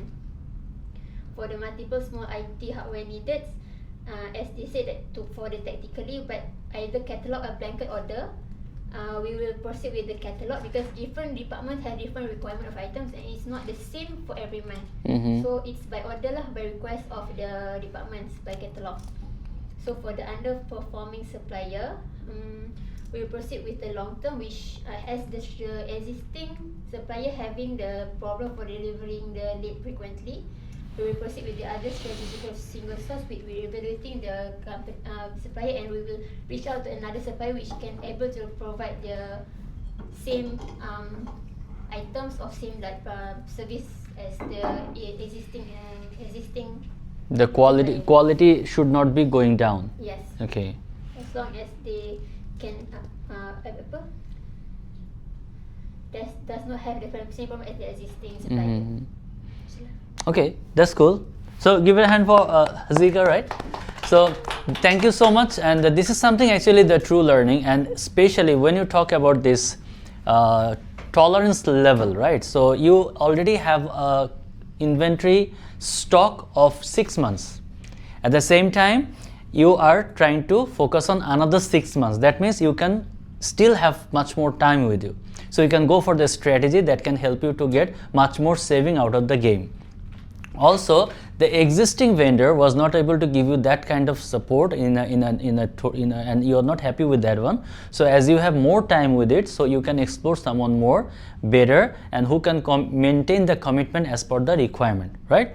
And at the same time, another one you just said that when the event is nearby, is knocking, you don't have that much of time. So there is no point of negotiation for the long term, which is a strategy. Rather, existing vendors, you try to communicate with them. It's a short term one and you have a short vision with it. You just express this is what actually I'm waiting and expecting from you. You just deliver that one and just khalas, that's fine. So this is where actually we can change and shift our mind from a strategy to tactical one within our premises the way we do, isn't it? So now with this one we can see how we can collect the information and connect it with this Karljic model, and also we understood some sort of like information like this bottleneck one, long term, routine activities, short term, tactical one.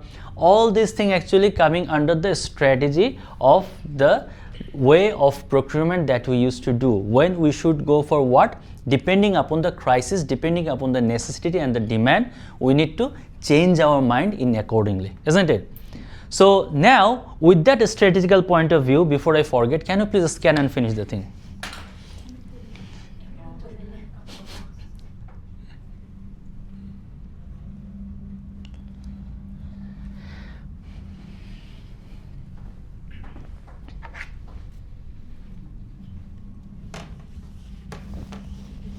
We're going for the next one, which is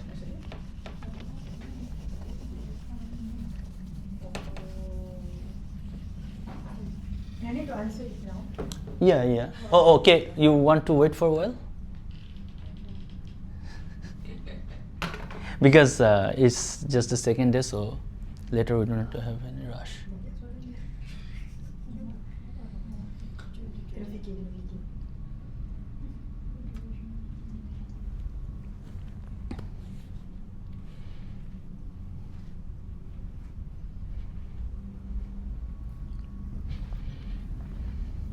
It's not going to take more than 5 minutes, I believe.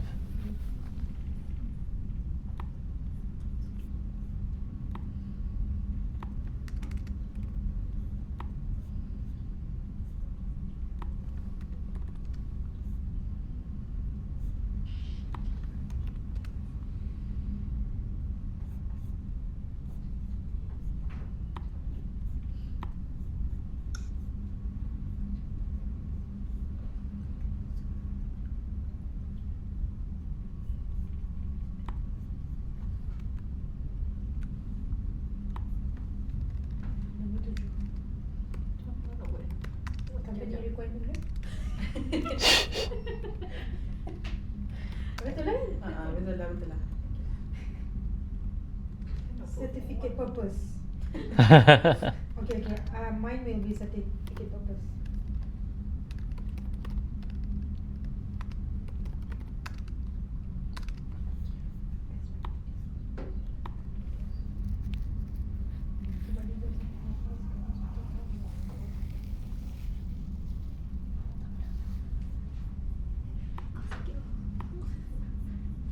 Western boleh jalan. Betul.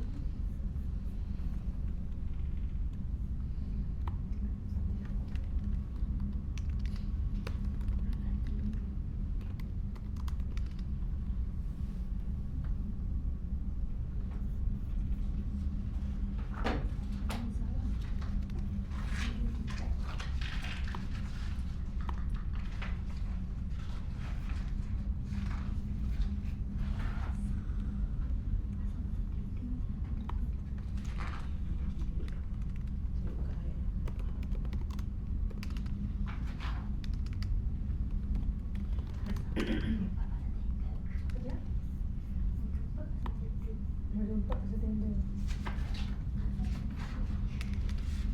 Azala lepas ni betul. Saya sudah semalam. Maaf ya. Let me know once you're done. Ada. I'm done. Done? Okay.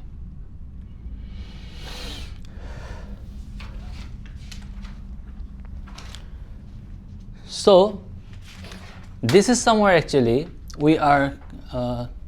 Nina, let me know if you're finished. Okay. So this feedback is directly going to HRDCorp. Even I have no access over it because whatever you have given, that's your honest feedback, and this honest feedback is very important, so that we can understand what was something that we did and how we did that one, and whether me as a trainer, whether I could meet the expectation level or not. This is something like very important for all of us. Okay, and also the same thing, if ever needed, maybe your organization also can ask this one from the HRDCorp, so they can see what was the level of your feedback on everything.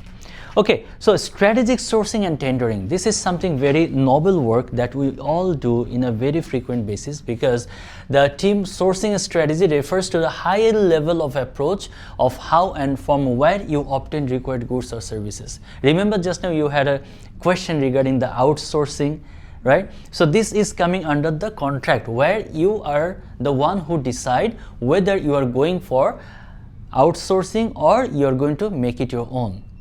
Like Donald Trump, now he is asking all the companies to come back to US and start manufacturing, which is not even practical for so many organizations, because they have set up in different places. At the same time, the price they make for the production is very cheap, which if they shift to US, it's gonna be not that cheap anymore. So the US price is going to get very high. Even that's why you'll see globally the price of gold is increasing. Yeah. The price of gold is increasing. You know very well, all the females know this one very well, right? So why is that? You know, because the price of dollar is decreasing. Very soon you will find the dollar price will lose its market value. That's why instead of holding the paper, they are the two reasons. One, because of the dollar kingship is going down, so they are more preferring on the metal. And number two, because of the geopolitical tension and global tensions. So if you have the metal, if you have the gold, so you can take this one anywhere and you can just survive when it's an emergency issue. But if there is an urgency where you have dollar but you don't have any value of that dollar, if you're going to Russia, right? If you're going to China, if they're not accepting, you cannot say anything. So there are so many countries. If you go to US, if you go to Singapore, not Singapore, if you go to US, if you go to Australia, maybe your Malaysian ringgit they are not going to accept. So it depends. So this paper concept actually destroyed our asset mentality. The country who has the maximum gold in the world in their stock,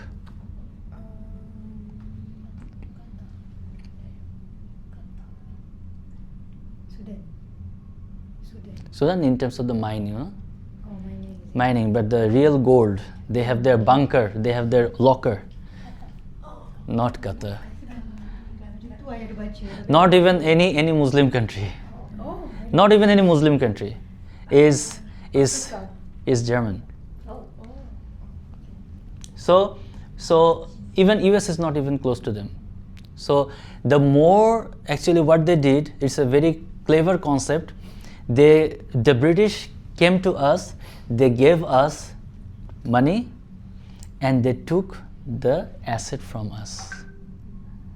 And if you combine all together, including the gold that you have, then the government have all together, then India is number one.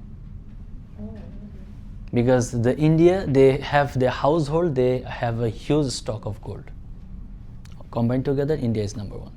Okay, so that's why you see recently the price of gold is really going that up. So we have to be understanding that what is happening. So when we are talking of this, so sourcing has its own different way of definition. So there are different kind of sourcing. One is single sourcing or multiple sourcing. So when you are as a procurement professional, whether you should going for the single sourcing or you need to go for multiple sourcing, how you decide that on? It depends on the nature of the products. Number one, It depends on the supplier and the market. nature of the product, supplier, The unique of the product and also nature and unique is the same thing, right? Okay. the amount. Quantity of the product, It depends also on the niche of the product. niche of the product. Okay, then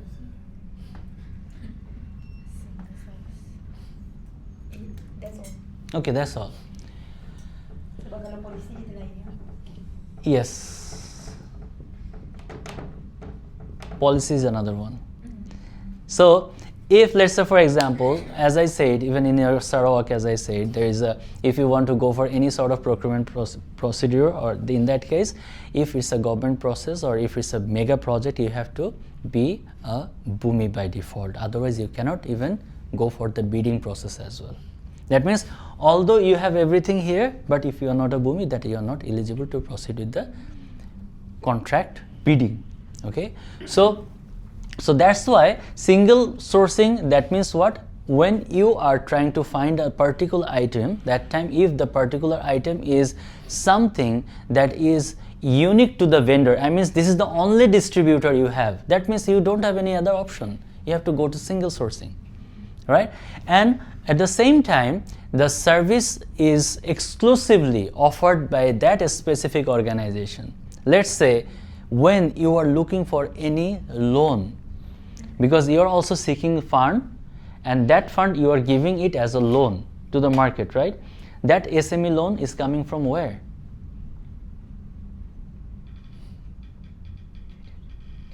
Bank Nigara. So the Bank Nigara, why Bank Nigara? Bank Nigara is the policy maker, and they can decide whether they are going to give you the money or not. Yes, you can take it from other banks as well, but Bank Nigara, when they are giving it to you, in that case they are giving you the lowest interest rate, which if you can avail, then it's easy for you to get a better margin of the profit in the market. That means that exclusivity, like Petronas has the exclusivity of the fuel price control mechanism in the country. That means you can do anything, but you cannot beat Petronas. That's a very good thing, because you have the control of your national asset within the country. You didn't give it to others. That is the exclusivity, right? So anyone want to do that, they have to be rely on the Petronas or the government aspect. So that is the source. So if that is the source, in that case you can definitely go for the single sourcing, because you don't have any other option for that one, right? And at the same time, if for this kind of situation, do you think this is acceptable in terms of the business world to go for single sourcing? Is acceptable, or you can expect this kind of environment where everything will be single sourced? Acceptable, but not everything goes to single source. Acceptable, but not everything goes to single source. But whatever goes to single source, do you think it should be continued for long in terms of the business aspect? No. We all need to think what? Alternative. That's why you see the global, how things are getting changed. Globally, most of the minerals, fuels is coming from Gulf, Arab countries, right? And when they saw the Arab has the control over the price, and they don't have the, globally those countries who doesn't have this power, they are getting dominated by Arab world. What they did? They invented alternative source of energy. EV. You see, solar. So what they are doing, they are trying to find a different model of sourcing, different energy, different market, so that we are not just dependent on your fuel anymore. We do have our lithium battery, where EV can taking the portion of the market, and we are getting less dependent on the global fuel market.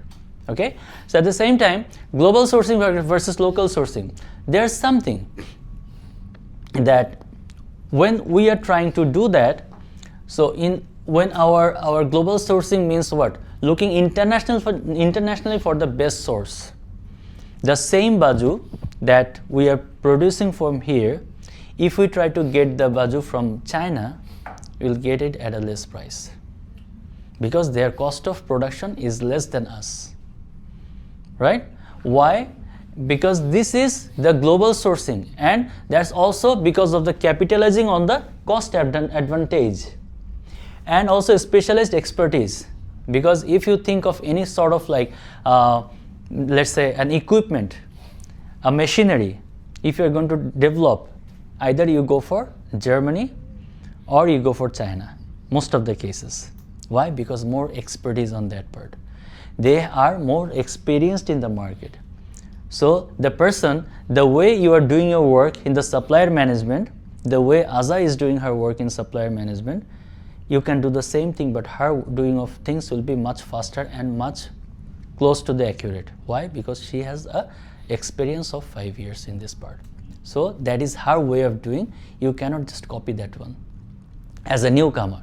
But over the time, that is called mentorship. Over the time, when you will be working together closely, then you will be also able to know how she was doing. And then if you just again copycat her, then you will lose your job again. You have to add value to the learning that what she has given to you. Then you will become the next champion.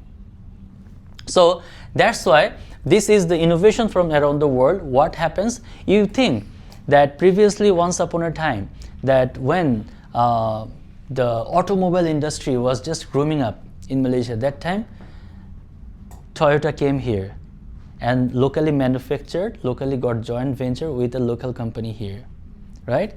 Then the Mercedes came here, locally joint ventured. Honda came here, locally joint ventured.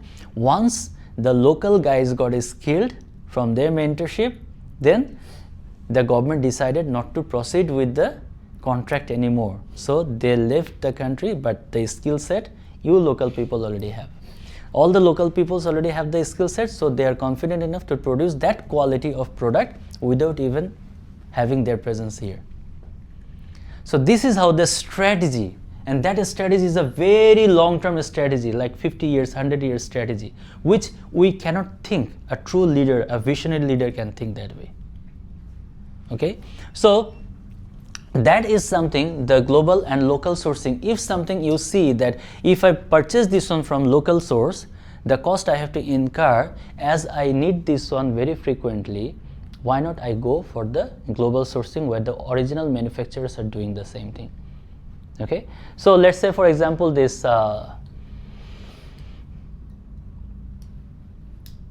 laptop. So laptop, you although have your local manufacturer, let's say you are going to shift in a new dimension where you are looking for tabs, 1000 tabs. That 1000 tab you will be sending to your local distribution channels and also the sales representatives who will be making a promotion and going for the survey. For that survey, the tabs you don't need very sophisticated tab, you don't need. You need a very cheap tab which at least can serve you the purpose in a better way for maybe 1 to 2 years maximum. So for this, any brand you go, it's not better suit because it's really, the brand has its own price and the tag. It's very easy to communicate with China. You just let them know what you want and you just let them know what is your target price. They will make it for you. There is a very good portal that is made in China once upon a time. Still it's there. So if you want anything, you just search it over there. You will find plenty of suppliers for that, manufacturers made in China. So you can easily mention your expectation and they can help you out on that part at a very reasonable price. That time, in that note, you will see the product has its own category. The same product has its own category. The product is coming to Malaysia, the product is going to India, the product is going to US is not the same. Depending on how much you are going to pay for it. Even the product you manufacture here in Malaysia, if the product manufacturer is focusing to send this one to Singapore, it will not even the same. Because they are getting a very good exchange rate, 1:3.3, right? So in that case, they can put some more extra value in it because they are getting the return out of it. So in that case, outsourcing versus insourcing, that again Donald Trump concept. Previously, they found that if we produce this iPhone in our country, then the total cost of like manpower, infrastructure, manufacturing and everything plan, rental altogether is getting very expensive, where we are not getting the approach, we are getting the reach out of the US. So then Steve Jobs decided, why not we take it to the global by outsourcing the product manufacturing to China, because it has low cost of manufacturing, low cost of labor, and also highly efficient technological team who can make things as per the way that we expect. So based on that, they went for the outsourcing. Similarly, let's say there are some kind of form fill up and other thing, manual tasks, sometimes we need to go for the digitization, right? So previously we all had documents which is very physical documentation. From that, if we want to make a digital version, we need someone to make data entry. So that data entry nowadays globally, it has been outsourced. Data entries, it has been outsourced nowadays. Do you know Fiverr? Do you know Freelancer? Do you know, previously it was Odesk, now it's Fiverr. Actually, it's the freelancer platform. If you want anything, if you are looking for a designer, if you are looking for a personal secretary, if you are looking for a data entry, you can just search it over there. You can find someone, and if you like their work, then you can hire them remotely, and they will be giving them the task, and they will be delivering you the service in accordingly. That is pay per hour. In terms of dollar, it's a very good thing. So many people, even in Malaysia, they're doing so many nomads, freelancers. Can we do? Any can do easy task. Yeah, you can do that one part time if you want, because if you have a skill, you just need to create your profile. And you need to let them know that what you can do, what you are good at, anything you are good at. If you want to be a Bahasa Malayu teacher, you can offer that one. So anything you can offer. So based on that, if anyone is looking for the service, they will search for it, and then if it's all okay, then you can get it pay per hour or pay per contract. It's depend. Fiverr, Fivrr, so far. So near sourcing, it's actually it's a very good platform. You can do. Another platform is there that is called micro workers. The micro workers, you see sometimes some people is looking for let's say you have a Facebook page, you have your own business. So you have a Facebook page or you have a YouTube page where you want to grow your follower. Okay, so that follower, each of the follower, in that case, someone has taken the big deals are coming into this favor and other thing. So let's say I have taken this deal. I have taken your deal that I will be boosting up for 1 million subscriber in your YouTube.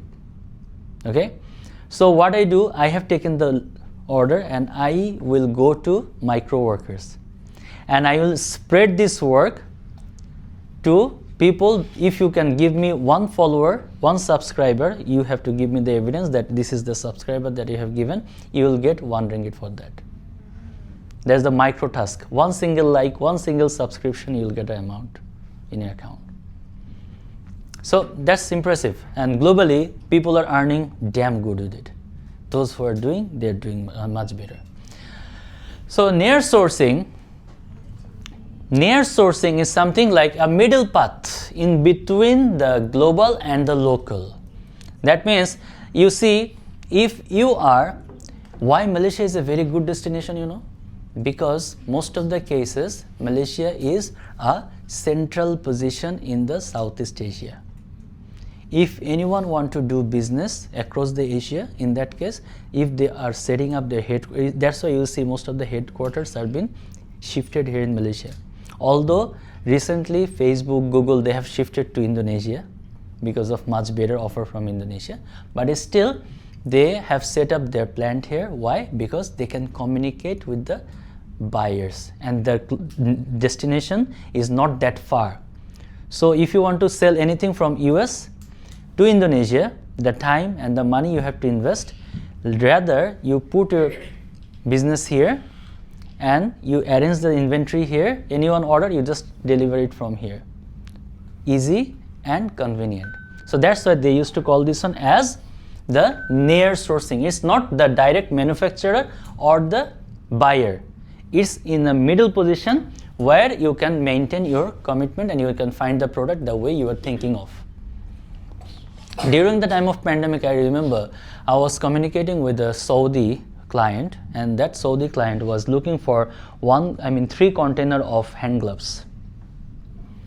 3 container, big 40 feet container. So that time I went to Hartalaga, and then Hartalaga said me, trust me, we cannot sell you directly. But I said, anything that we are purchasing, we find this one made in Malaysia, and why not you are able to support me? He said, we have been booked for next 3 years by Chinese. You cannot get any product from us. If you want to get, then you have to order it to China, and China will give us the order and we will deliver here. We are just a delivery gatekeeper. But we cannot sell directly anything from here. Although we are manufacturing, but we cannot sell. You see how things are happening, and it happened even before, a bit before the pandemic. They came during February, March. Starting from March, there was a lockdown, but the deal was happening just before that. So it's all about the strategy, future plan that you are really doing, what you are doing, what's your vision. You have to understand. Today you are working as in a procurement team in Boost Bank. Tomorrow you will be the next CEO, you will be the next entrepreneur. But you have to have the vision, you have to have the dream in your mind. I have a dream, right? So that is something where we have come today. So that's the reason why that is sourcing. And a strategic alliance means what? That partnership, that long-term partnership. Remember I told you that Malaysia made a partnership with Toyota, made partnership with Honda, right? Why? Because they have their expertise, and your local organization, local company, they got joined together and they have created the joint venture. And once their mentorship created your skill set, at the end of the day, the local skill set once got into a confidence level, then they make themselves separate from there. Proton, Predua, right? Medonas is all local brand. And previously, Medonas was in tie with Honda. So this is how actually it happens. So that's called a strategic alliance. You are doing something for the futuristic purpose where you are creating a deeper alliance, long-term agreements, technology sharing, co-development deals. These all are considered as strategical alliance. Okay, and sole source versus competitive sourcing. So let's say, for example, like sole source means only one supplier is approached. That means you got an order and you just approached only one supplier for that one. I don't have the time to go, or I don't have the necessity to go for the different supplier for that one. Another one is the competitive sourcing. Maybe because why we used to go for the single source or sole source, because maybe they are the only ones who can supply, or the monopoly situation, especially the patent items, right? So the intellectual properties. So that intellectual properties, in that case, you have no alternative, you have no options. Like, you know, we all drink Coca-Cola once upon a time, right? So that Coca-Cola, you know, every year Coca-Cola is paying like millions as a fine. Do you know that? Because Coca-Cola still did not reveal its formula, secret recipe to the market. And there is something in a patentship, you cannot have the control of your formula after 100 years. You have to make it open to the market. But Coca-Cola till date didn't open that secret recipe. And for that, they have to pay millions every year, but they are happy with it. That means why? They have maintained that level of monopolistic attitude with them. Okay? So, and also this sustainable sourcing is more integrating environmental and social considerations is considered in the sustainable sourcing. That is ESG, environmental friendly, sustainability, governance friendly. So more recently, it has been become a limelight. Everyone is talking about this one. How much you are talking like we are paperless. It's a very good strength. We are paperless, confident that yes, we are responsible for the mother nature. We are saving the nature. So green concept, sustainability, sustainable way. The companies used to do CSR, right? Corporate social responsibility. These campaigns, different events, different humanitarian, different kind of aid supports. Why they do so? Because not only they are doing the business, but at the same time they are also responsible for the community. There is another secret. They also get a good savings out of their corporate tax at the end of the year. If some company is connected with the social responsibilities, they get a very good discount. Like you see, when you're paying tax, if you pay zakat to the zakat fund, right? You straightly get, whatever you paid, you straightly get a rebate out of that. So that means what? You are doing, and government is also giving it back to you, because you are helping the people, those who you are responsible for.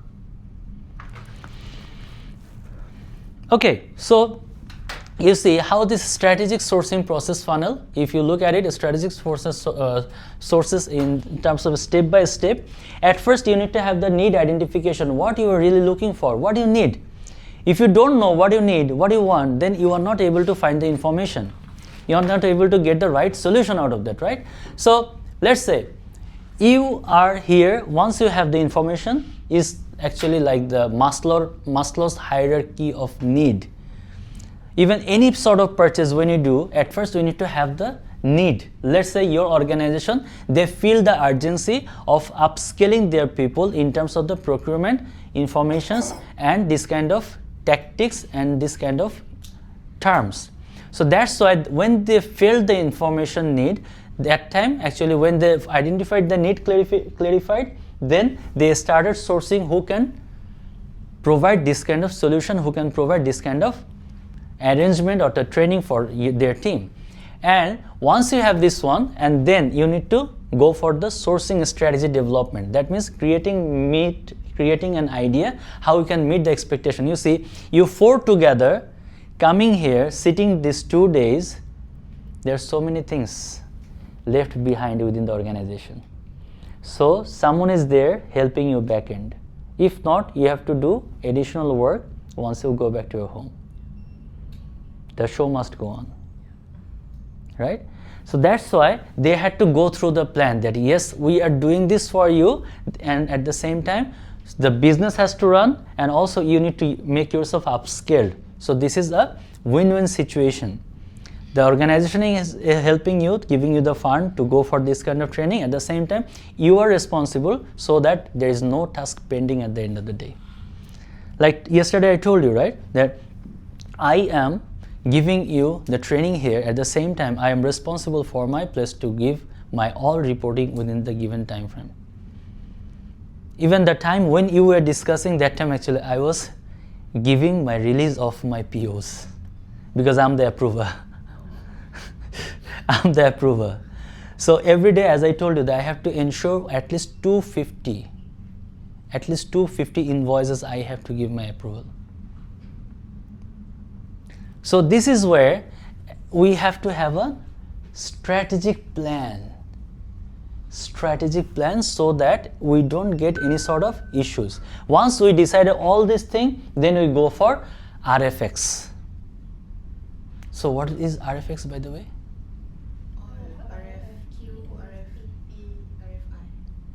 All together is known as RFX, request for everything. That means X means everything.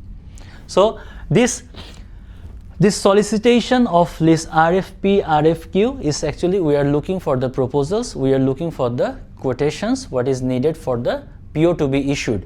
And once this has been done, then it comes to Sharin to go for the price costing analysis and everything. And then once it is got done, it's actually evaluation and the selection, assessing the proposals and choosing the best supplier.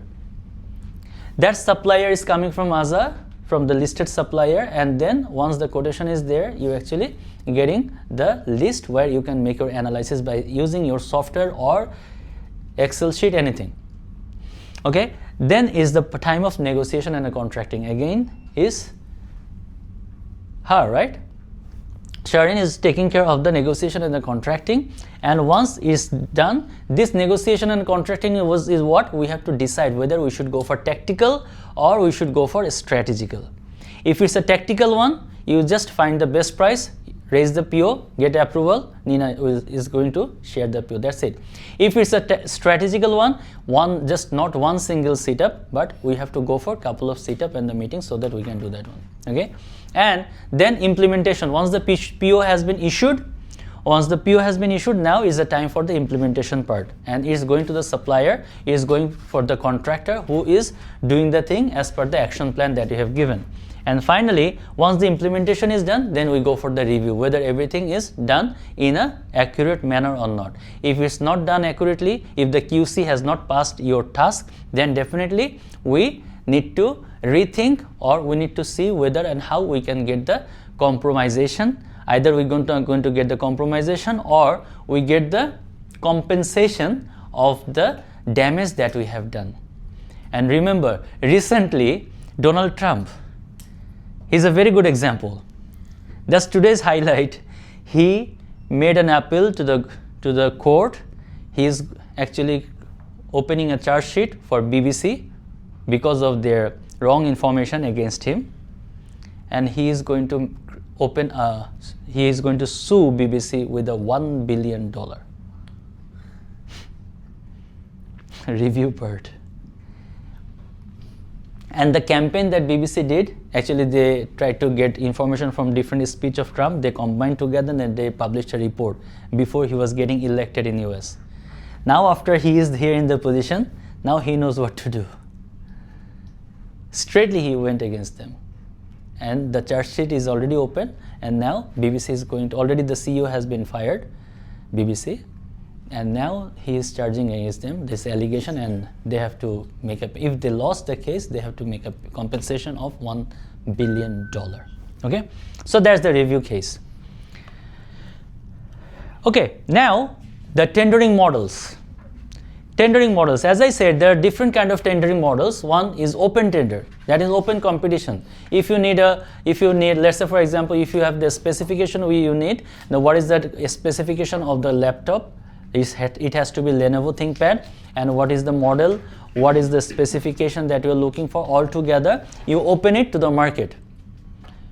You open it to the market and let all the organizations or the bidders, those who feel that they are capable doing this service contract, they will come to you and they will submit the tender within the given time frame, right? And this is something, an open tender is always try to maintain the transparency and open and equal opportunity to all. That means there is no limitation whether you have to be local or we have to be a foreign entity. Anyone can come and bid for this quotation, no problem. We're open with it. This is open tendering. Okay, selective or closed tender, limited bidding. So specific suppliers, as I said,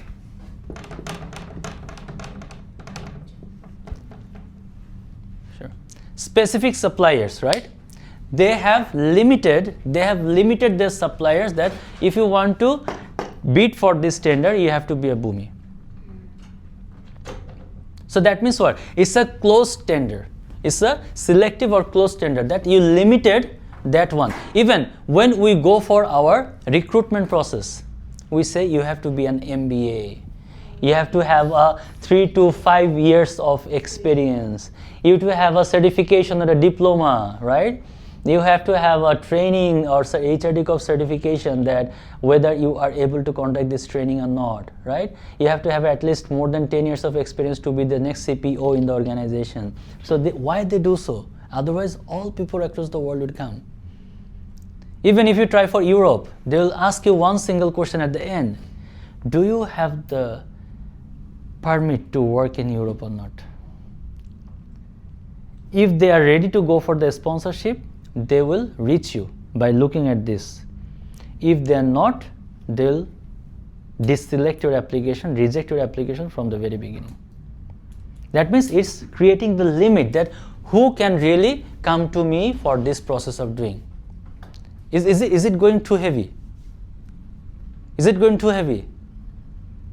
Information. Okay? Huh? Tamo tidu? Okay, fine.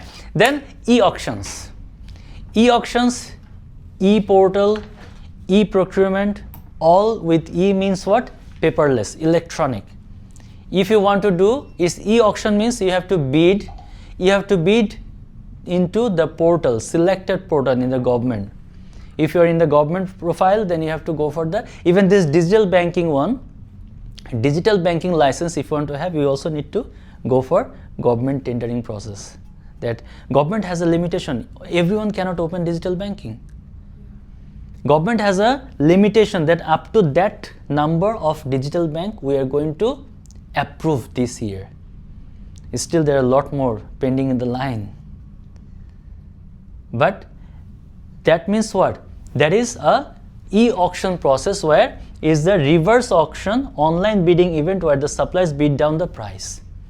They have given you a price, and with that price, like there is a good solution nowadays, even in the Grab,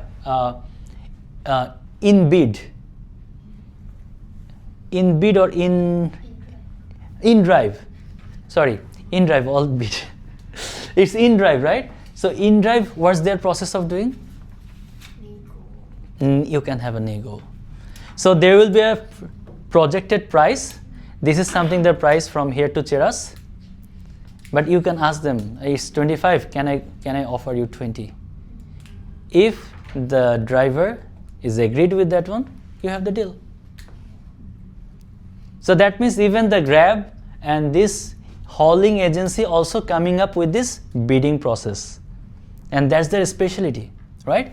So this framework agreement, what does mean? That means rather going for any tendering on a single need, we go for the strategy to train. That tender is a framework of the agreement, where basically selecting one or several supplier for the single category. That means either we can have an understanding, if this one is, we go for one single supplier, or we can go for multiple supplier, so that we do have our backup in terms of any kind of emergency, anything, we do have our contingency plan. He knows what we are looking for and they can support accordingly, right?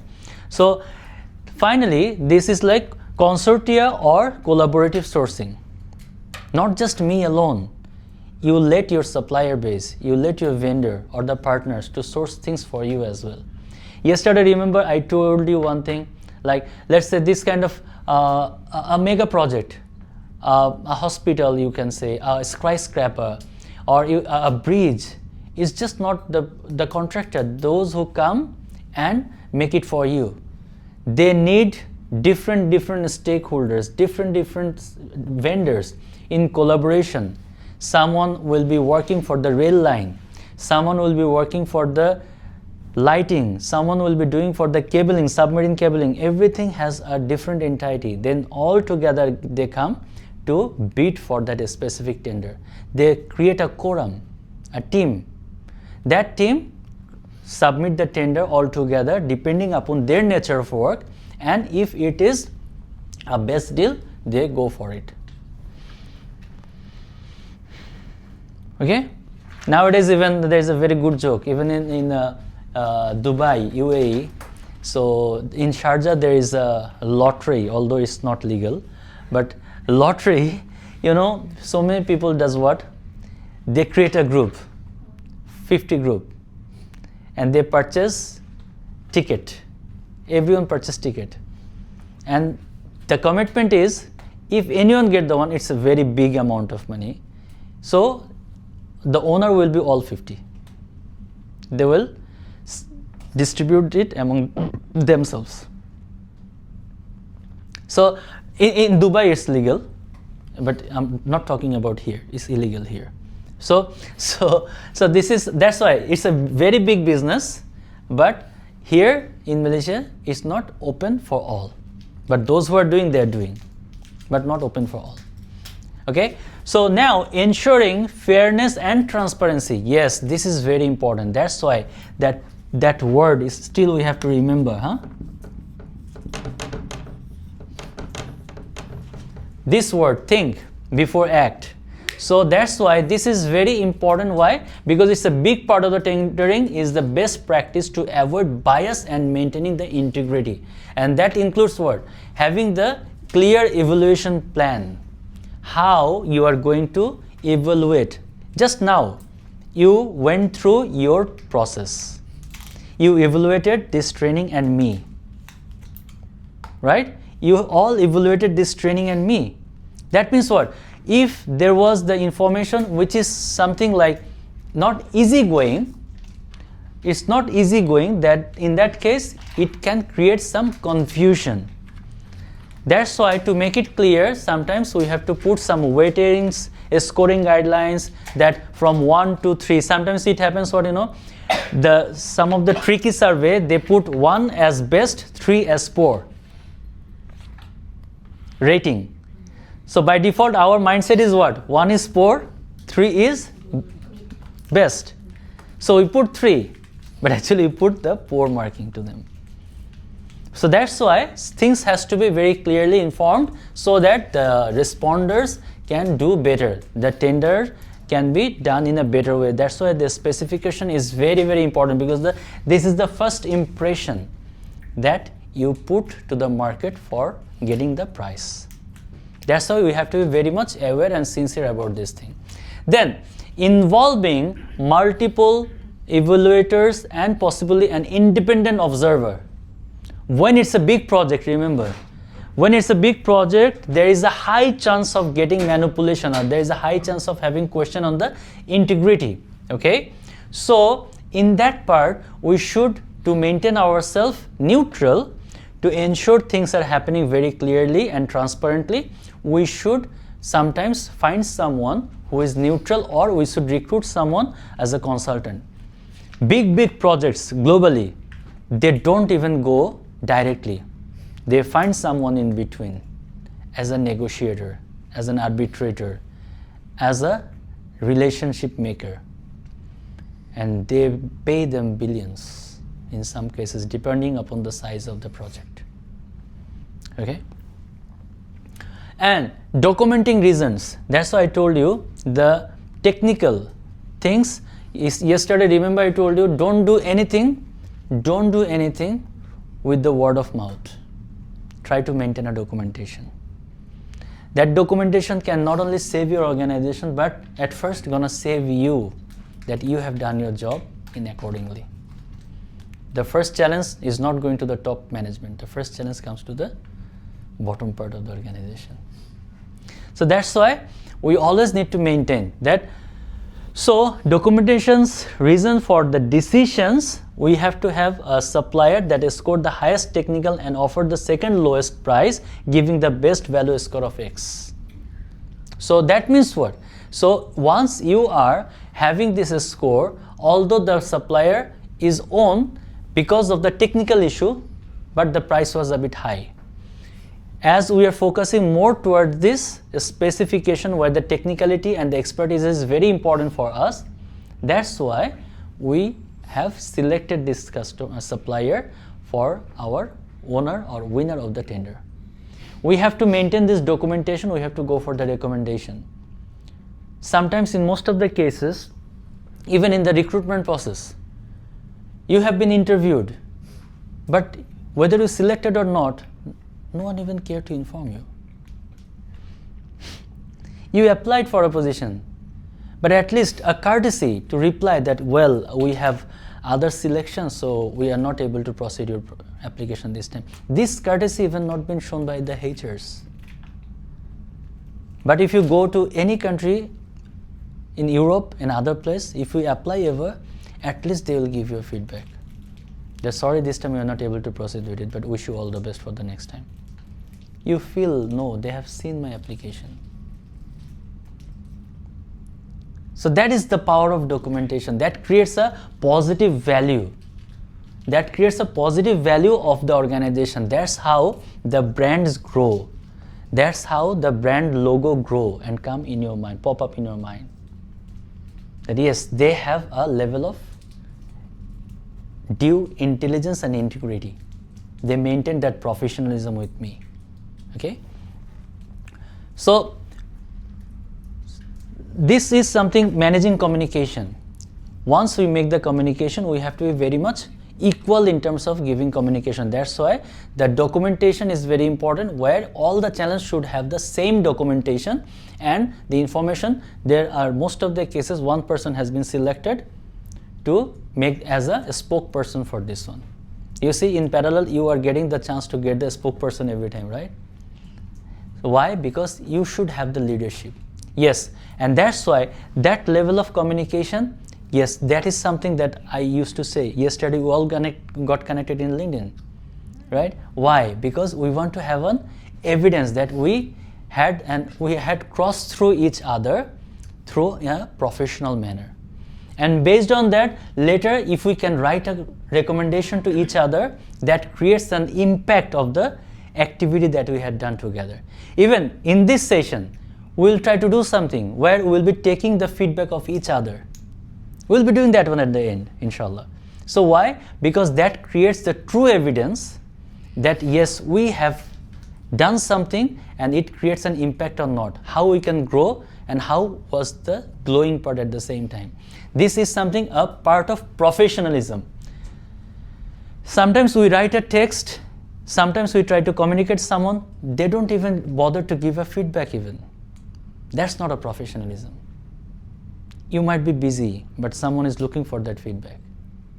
We should be professional at it. We should be behaving professionally for that. Because that is something, the respect that you are giving, the same respect you can expect in the future from somewhere else. Okay? So, prospect confidentiality of the bids. That's why there is a term called NDA. Do you know this one? Non-disclosure agreement. Yes, perfect. So this non-disclosure agreement is something that whatever the discussion we have for this project, you cannot take it outside of the organization or outside of any third party. If we find this information outside available, means what? You have breached the contract and I can go for the sue to you. I can sue you anytime for my loss of reputation. Reputation loss is very big issue, very big issue. That's what Donald Trump is doing right now. 1 billion. BBC.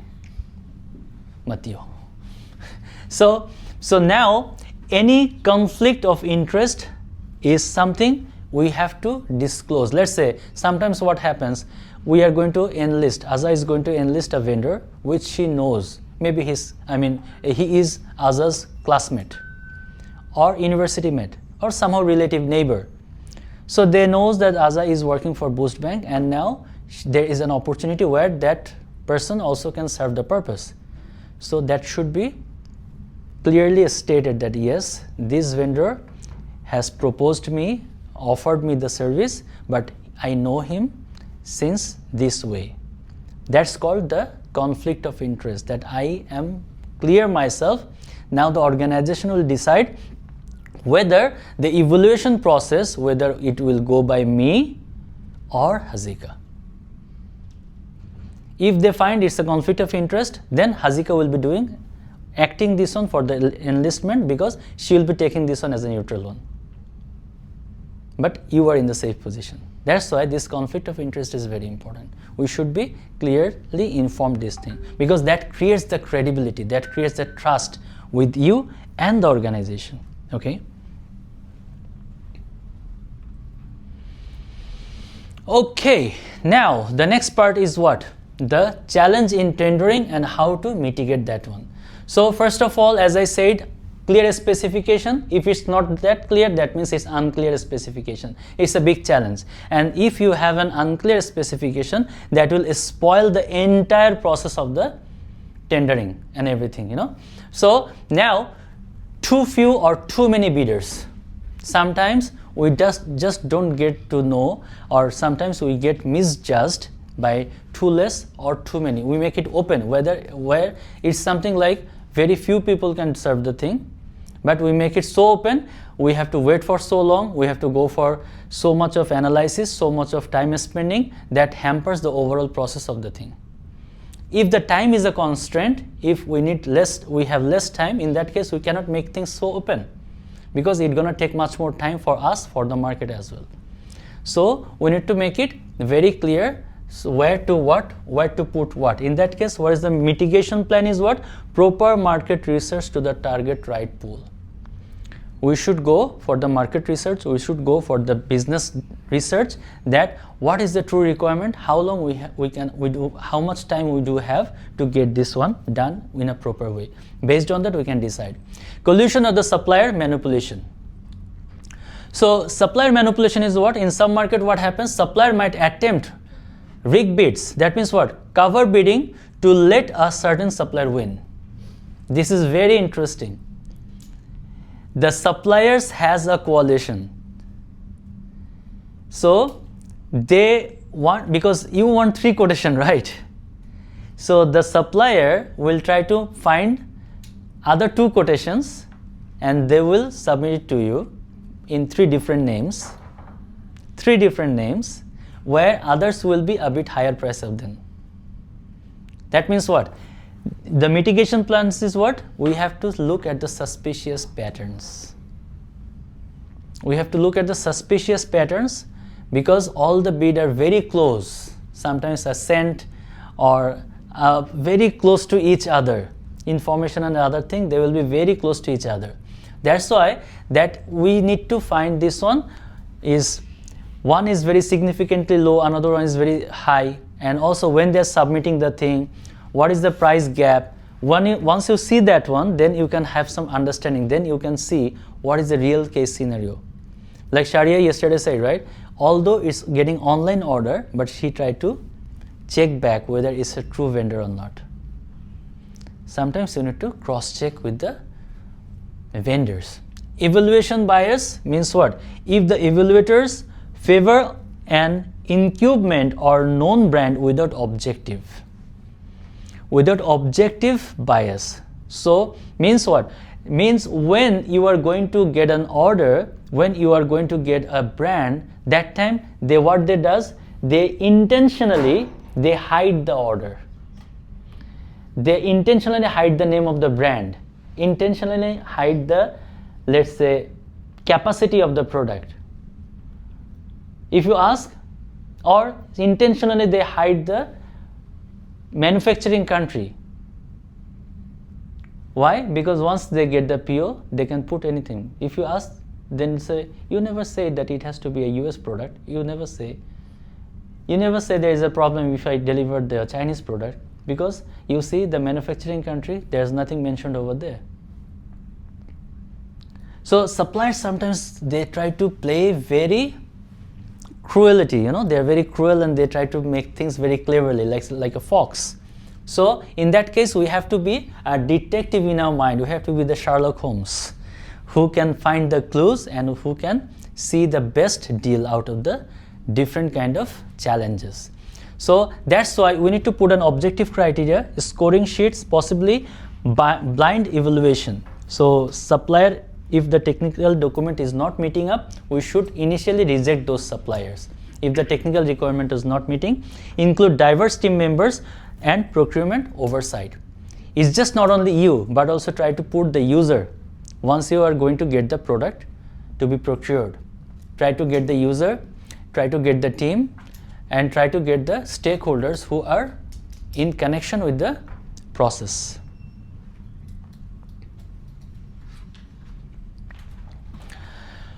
Another one is the long tender cycle time. Strategic tendering normally can take a bit longer time because it's a bit slow. We cannot make the deal in one single shot. So you have to go a couple of cycles of the discussion, and sometimes it really frustrates the market opportunity. Most of the cases, the big multinational companies, those who have operating in so many countries, their execution time is very slow. Their execution time is very slow. One office relocation took 5 years to get the approval. 5 years to get an approval to relocate the office to a new building. So once this is something, those who are in the part of the process, they get very frustrated in some point of time because you are taking more than the expected time. It's not something that our cup of tea. How long we have to wait for this decision? We have given our effort, we have given our time to beat this process. Now you are taking too long to get the approval. So it's not our part. So, and also legal and regulatory compliances. If whatever we do, we have to be, especially in the public procurement, we cannot just follow the required process, whatever we feel like. We have to go through the process and the procedures of the act. Otherwise, we can get legal compliance issues. Let's say you are going to make an industry which is very much close to the ethnic group of people. In Sarawak, it's happening very frequently, it happened. So the ethnicity, if you want to make any project where the ethnic people are staying over there, and if they feel like it's a challenge for their staying and lifestyle, they always protest for that. And that's a big challenge. And that's why what they does, the stakeholders, they try to find a leader from the ethnic team, and they also get collaborated with each other so that everyone get convinced and they can be done in a proper way, because the way they can understand, if they understand, they can help each other in a better way. At first, we don't understand what's the blessing, right? We straightly go to oppose that one. As long as we don't get the understanding over what's really happening, we cannot really decide. So that's why we need to have a checklist. We need to involve legal and preparing teams for that. So who can really understand the legal compliance issues, internal company policies, and also you see there is a Ministry of Finance procurement guidelines for the government or the internal company policies. We have to maintain that one, even though it's a digital bank or any financial institution. Whatever you do, you have to follow the Ministry of Finance rules and regulations or the guidelines that has been given as an instruction. If you don't, then you are in big compliance issue.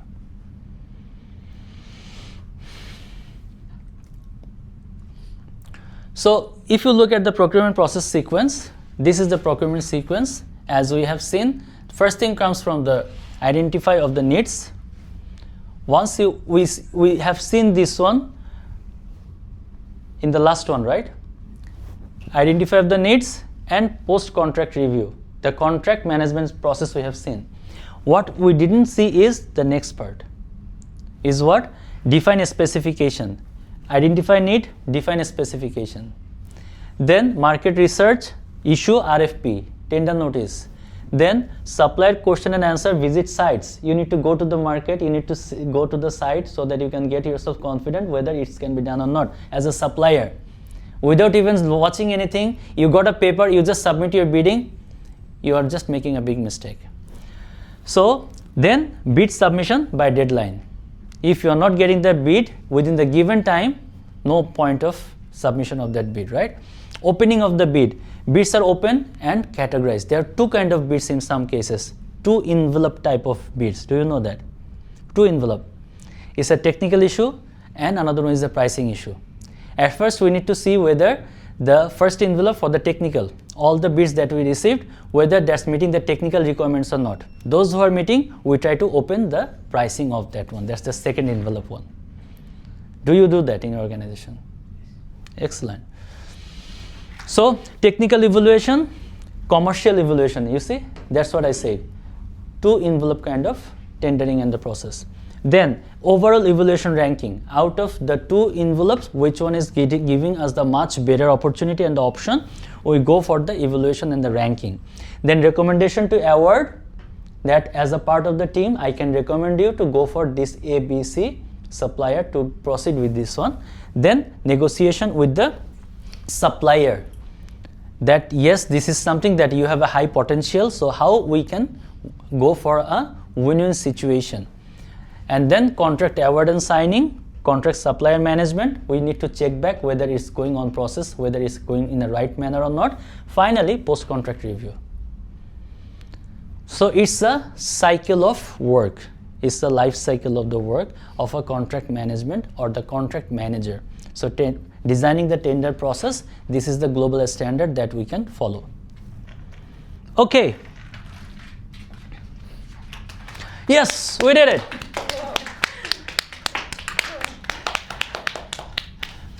Okay, now before we proceed to the case, before we proceed to the case, let's play.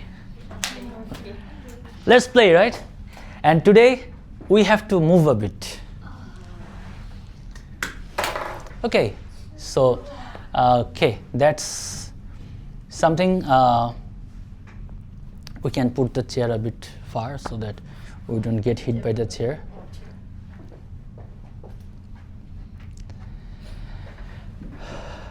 Okay, friend. So it's a rhythm one. It's a rhythm one, and when I will be saying name, if I tell name, you have to tell your name. Huh?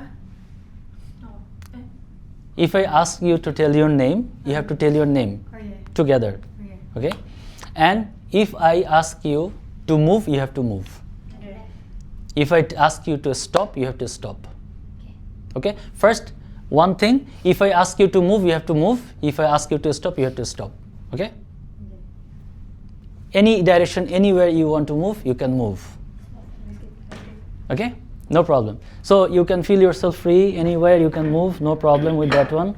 I'm fine with it as long as you just hit each other and die. don't do that. We can. Okay, to go. Okay, fine. Ni dah ambil time slot ke? Tak. Depan. Saja. Kenapa gambar dia tak Alamak. I want to make a time slot. Oh, sure. itulah yang kat depan lah. Tak sini, dia letak situ. What do you want to do? Oh. Oh. Gambar kita.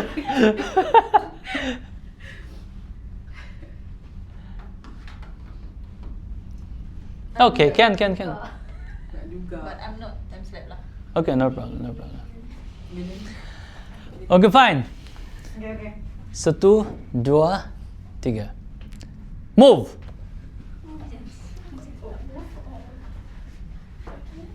Bukan? We cannot just move anywhere.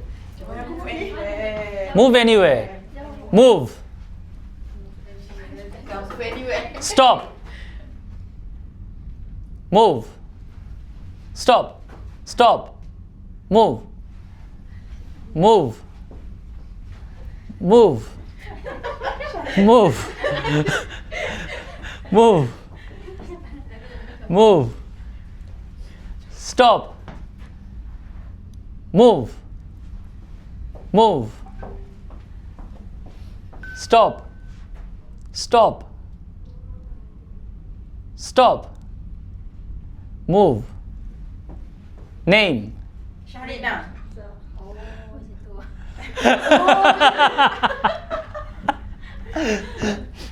Okay. Move. Bunyi je dulu. Stop. No, you cannot just stay in your own position. You have to move. You have to change the place. Stop. Move. Name. Syarina. Move. Stop. Move. Stop. Now, if I ask you to move, you have to stop. Ah, sudah. If I ask you to stop, you have to move. Okay?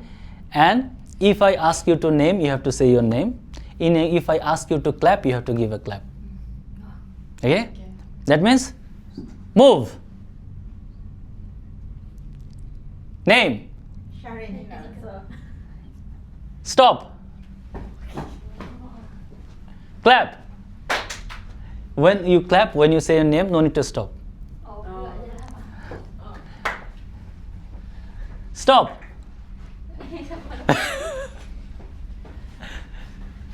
Move. Clap. Move.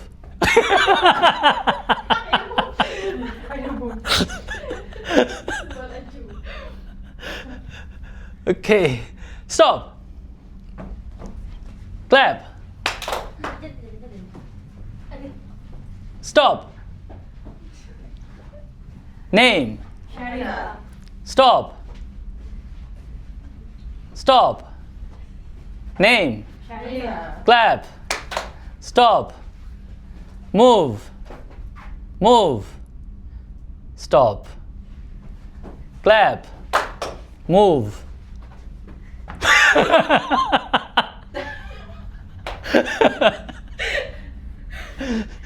Clap. Name. Syarina. Move. Stop. Stop. Clap. Name. Syarina. Move. Stop. And now, when you're moving, now I'll say move means stop, stop means move, clap means name, name means clap. Sudah. Susah ya. Okay, name. Slap. Nina.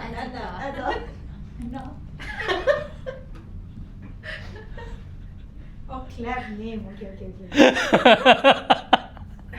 Move. Stop. Name. Clap. Nina. Move. Stop. Stop. Move. Stop. Name. Clap. Nina. Stop.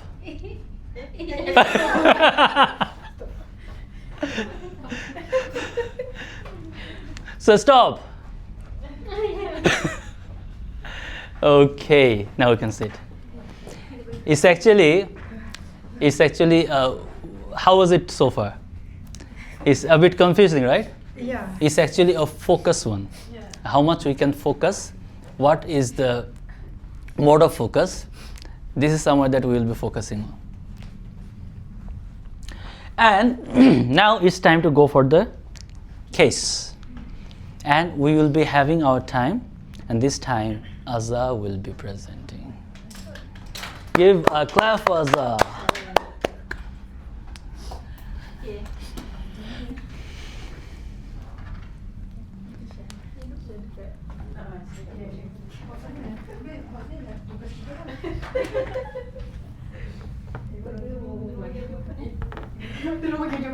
dia tolong dia. Aduh, sakit kepala aku.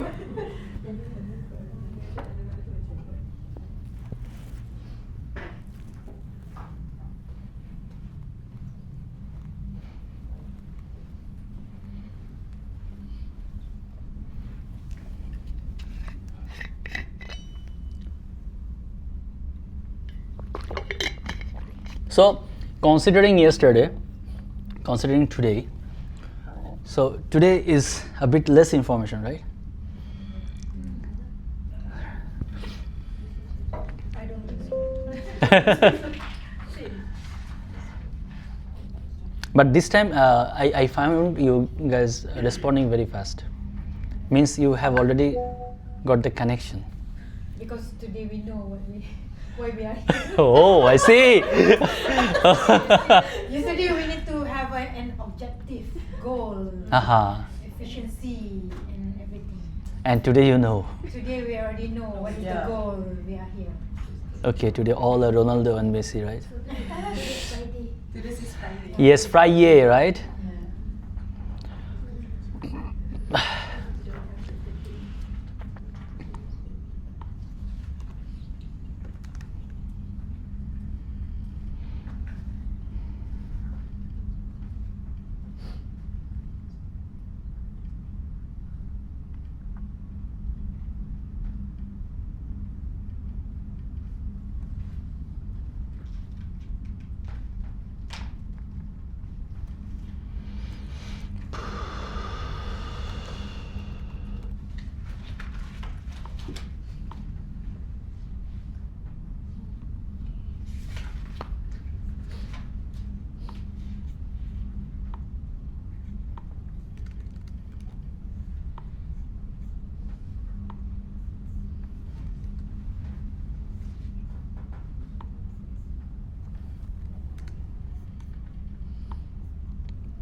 For how many of you this is the first organization?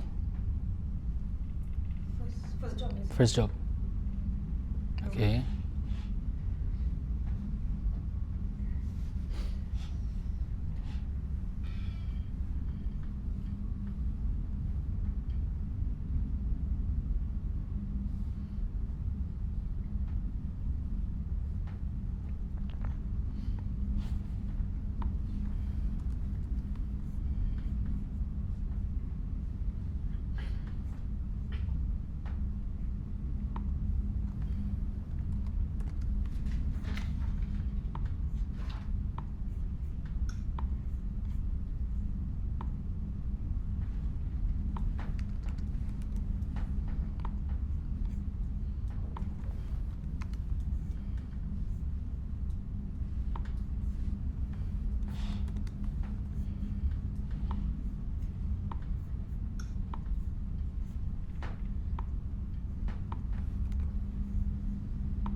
Oh, susah ni Azhar.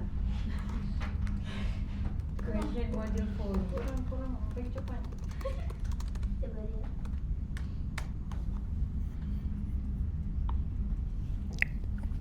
So this would be the last task before we leave the room for the lunch break. So once you're ready and done the delivery of the task, then we can go for the break, inshallah.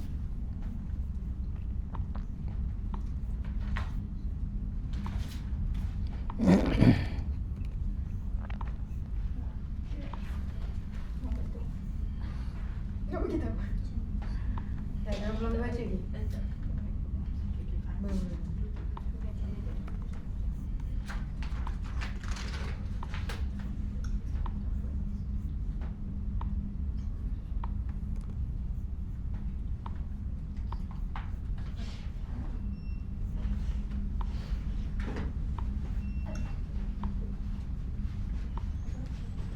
Para hakim saya.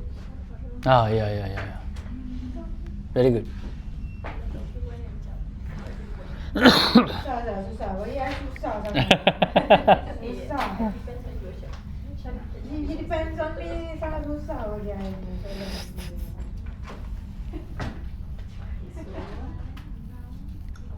Empat, enam, lima. Kau tengok dia dah bagi technical scoring. 4, 6, 5. Tadi 8, lepas tu dia pergi 6, lepas tu dia pergi 5. Lepas tu pergi 4. Lepas tu kan final kan ada 2 contractor je. Tahu benda tu. 8, 4, 5. Apa benda yang dia buat tadi weh. Aku tengok kan. Dia kan dia planning dulu. Dia tak buat middle. Lepas tu kan dia pergi 6 sebelum dia tu tak comply dengan tak pasal rule. Satu kali tu ada isu apa tak? Jadi 5. Weh, aku nampak 6 je weh. Mana 8? Ada Ya. hasil.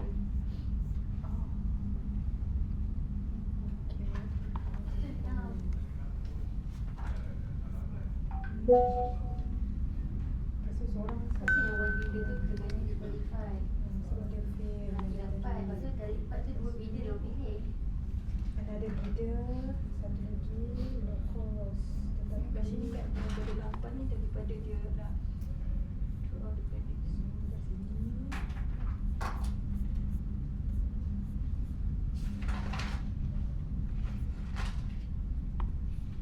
Dah jawab je soalan.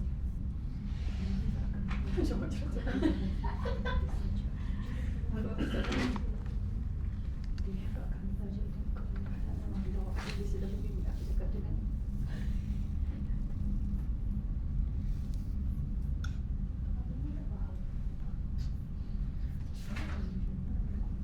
maksudnya organisation waktu tu headers net maksudnya dia orang ni Yang antara tu contractor tu ke yang isu? Salah satu dia. Salah satu dia Kita kena bagi ni monsoon ni. So satu contractor je lah buat tu 5 Malaysian sekarang.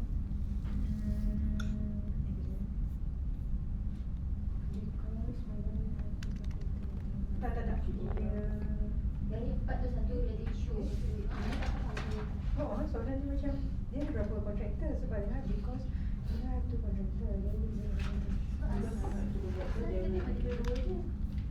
Oh, satu je lah buat lepas tu. Kalau satu shift some side. Tidak ada because dia program tulisan. they were able to shift some side to the contractor.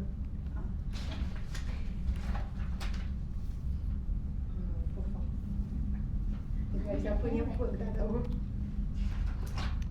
Okay, jawapan. Jawapan ni. Kau tak habis sebenarnya. Sekejap lah, tadi daripada 8 apa? Ini. Jadi kita nanti 8. 6 tak pernah apa dah. Okey. Macam main saja. Macam apa? Macam main saja. Lama ke? Yelah, apa ni? Ada ke projek yang Ni bawa ni. Saya Kita kita dah ni.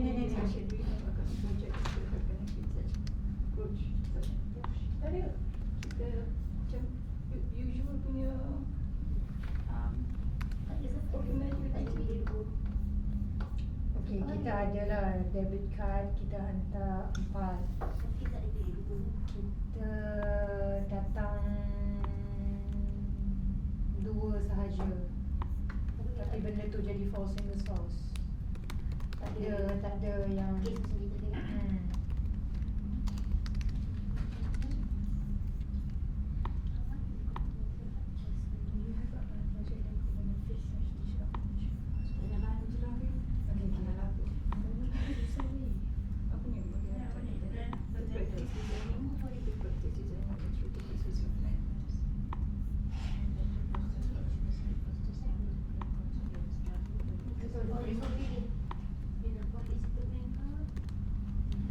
On the computer, not the customer.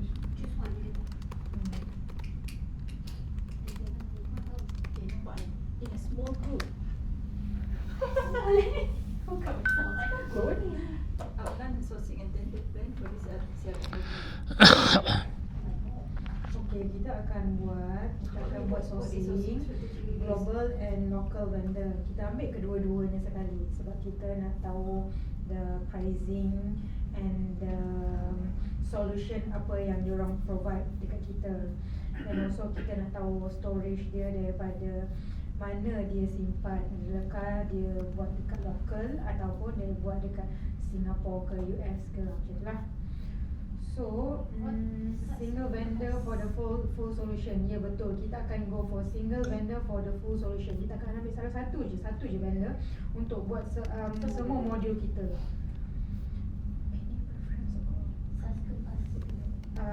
Cloud base. Kita akan pakai cloud base sebab kita akan simpan benda tu dalam AWS. Kita tak buat on premise lah sebab kita punya IT pun tak mencukupi orang. How will you do the research? Kita akan hantar RFI to kita akan buat Google lah, Google search apa semua.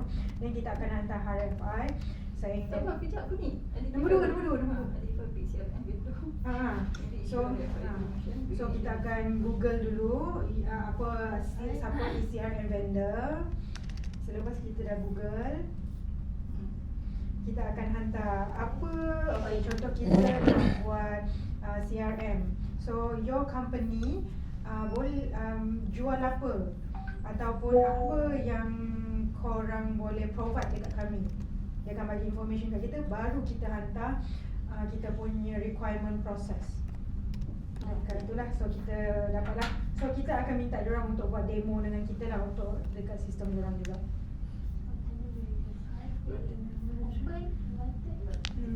So tender yang kita akan buat is RFP 2 stage. Open RFP, invited RFP to know software firms. Open public.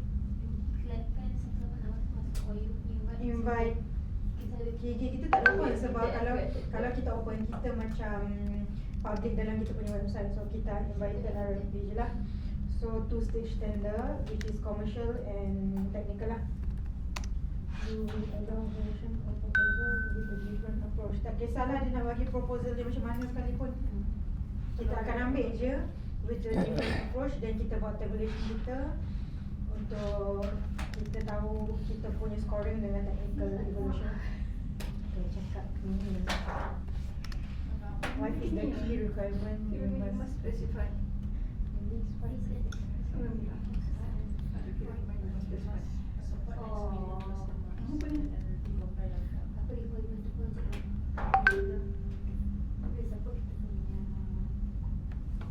Dia apa di CRM Apa dia? CRM tu sistem kan? Betul. Tu ni.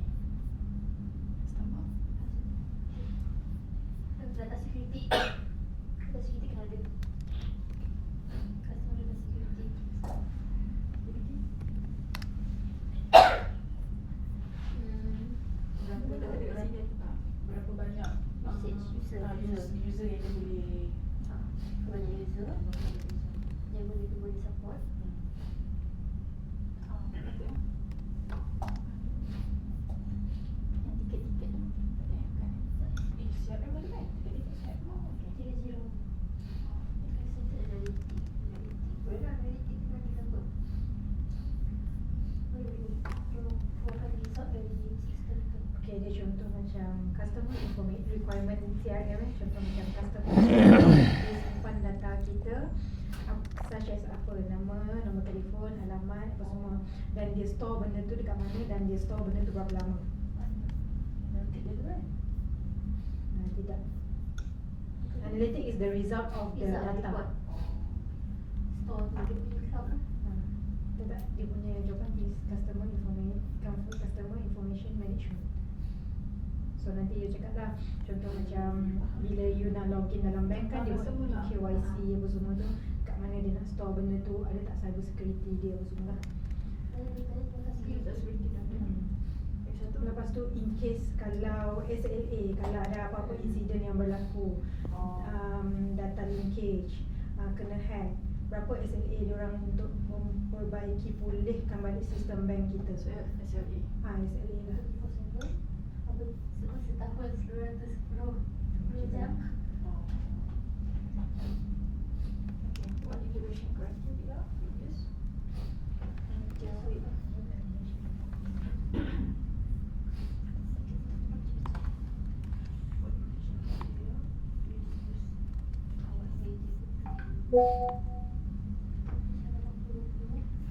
Kita punya 80 flow chart to tender process. Data. Ini apa ni?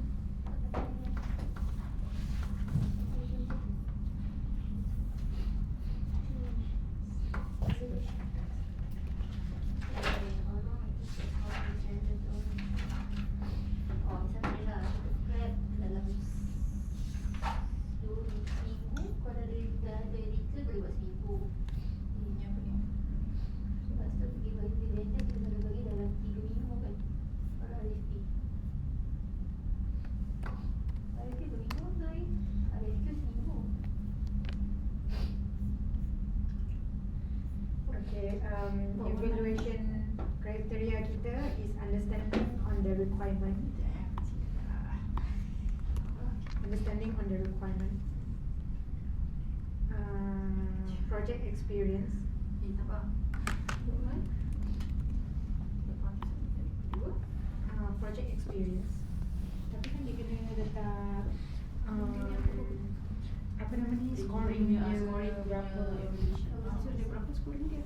15.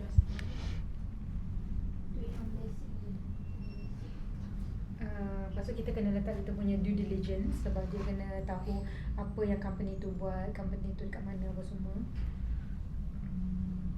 Kopi kat sini boleh?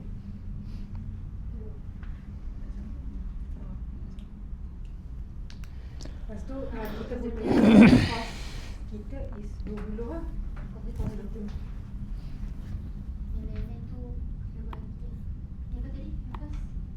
Sebab ini adalah ada technical. Ini adalah Ada semua teknikal. satu sini technical, sini commercial.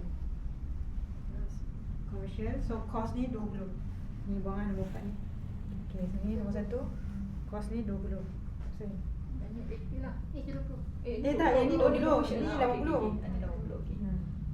Okay. 100 kan? So yang ni je lah. Ni lah commercial je lah jawapan dia. Okey. Apa lagi dekat sini? Aku dah lupa dah. Understanding the requirement, project experience, due diligence.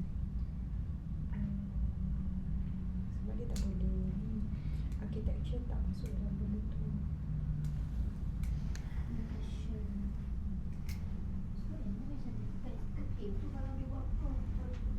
Betul, sebab technical is more tu orang punya technical, apa yang dia orang nak kita tengok sini.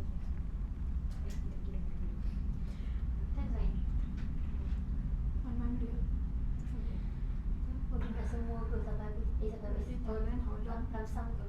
How long did you vendor to respond to evaluation within the 1 year implementation target? Dari implementation je sama lah. Within the 1 year implementation. Ini dia one year punya implementation kan?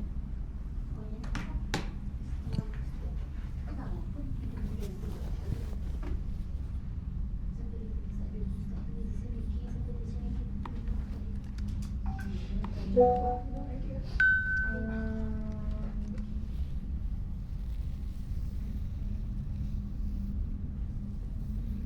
Tu vendor. One week for any prescription, how you business. Lepas tu closing. Technical. At least 2 minggu. Commercial. 2.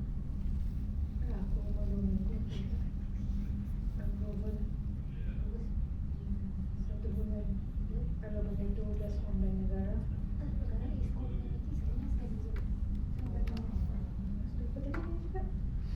Given the implementation 1 year. Oh, sekejap je ni. Sampai. So dalam 2 bulan lah.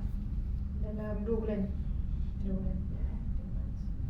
Macam bukan apa benda. Dan Tapi kalau dah simpan, kalau kata balik dia bulan. So, technical, ni approval management lah. Atau BNM. Lama. BNM boleh ambil masa 1 hingga 2 bulan. Identify any risk in the tender and how do you address them? For example, vendor lock-in information, ask for data. Apa maksud vendor ini? Aku tak tahu risk. Risk? PGD? Apa maksud vendor ini?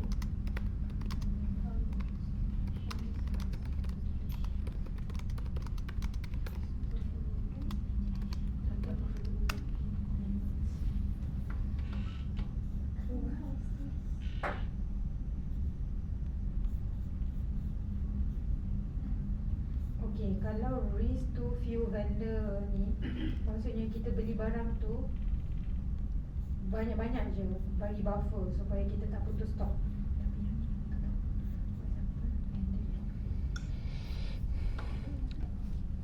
The 5 minutes okay for you? Or you need some more time? If you need some more time, then you can have the discussion and you can present after the break.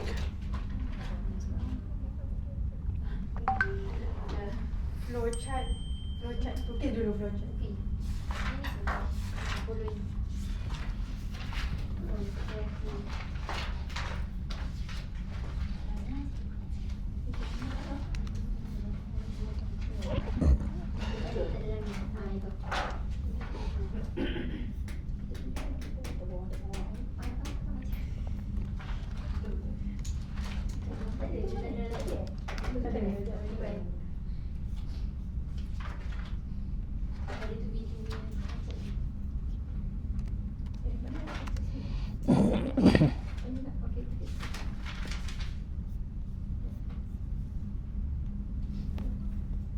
Technical.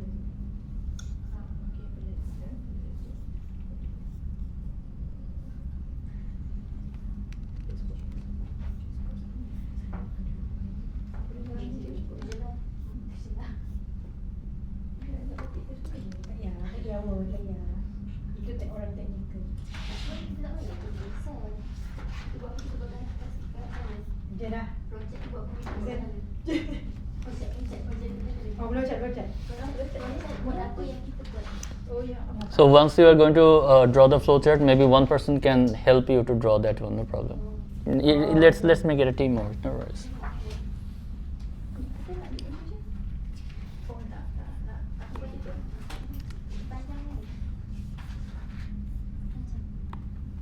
Maksudnya apa yang kita buat ni nak? Dari 1 sampai 15 tu apa yang kita buat ni?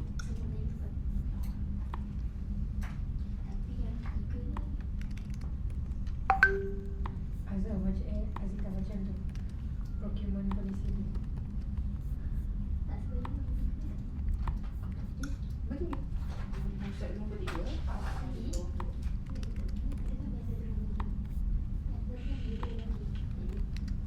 Tapi kalau contoh macam duit now apa semua yang lain-lain tu sekarang tak boleh kena syari lah.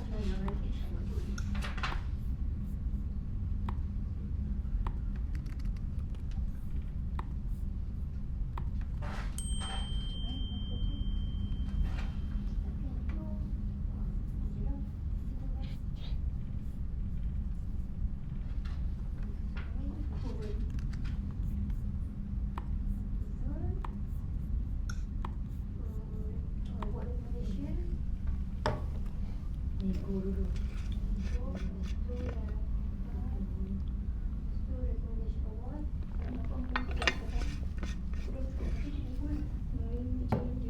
Yalah, kita ikut pin kita pun lah. Masa aku kontrak. Apa tu? Cost contract.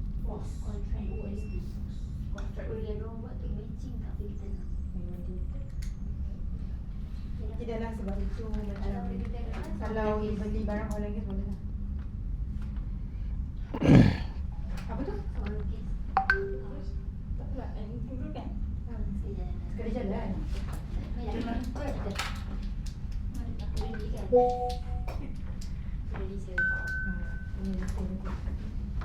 Apa sangat aku malas.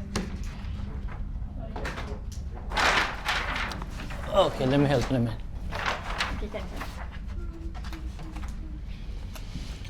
Masih kat tu ni tak?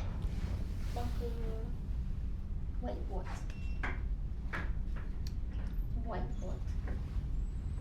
Kan whiteboard kan saya jadi macam ni. So do you think the flip chart is important or just a whiteboard is fine for you? Whiteboard. Whiteboard is fine, right? baik-baik. Yeah. I rasa you sini. Okay. Boleh. Apa? See you presenting.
Let me know if the board is enough for you. Otherwise, we can assign another board. Can.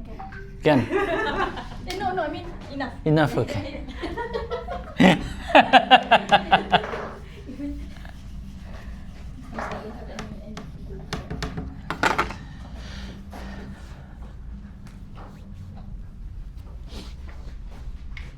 It's okay. All good to go? Okay.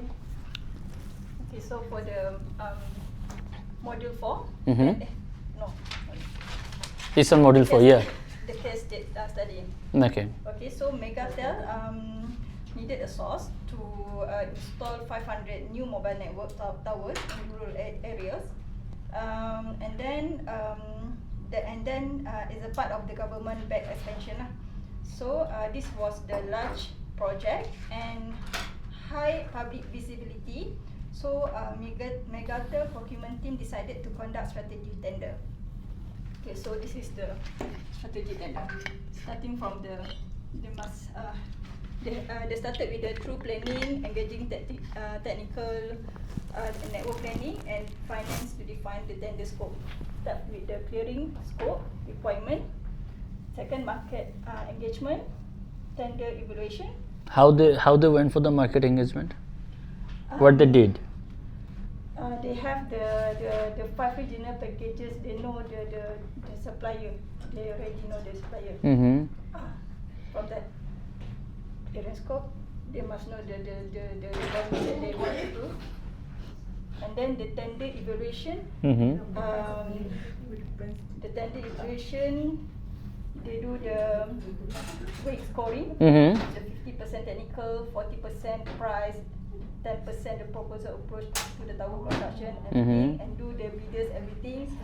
And the top two bidders end up being not the absolute cheapest. Mm-hmm.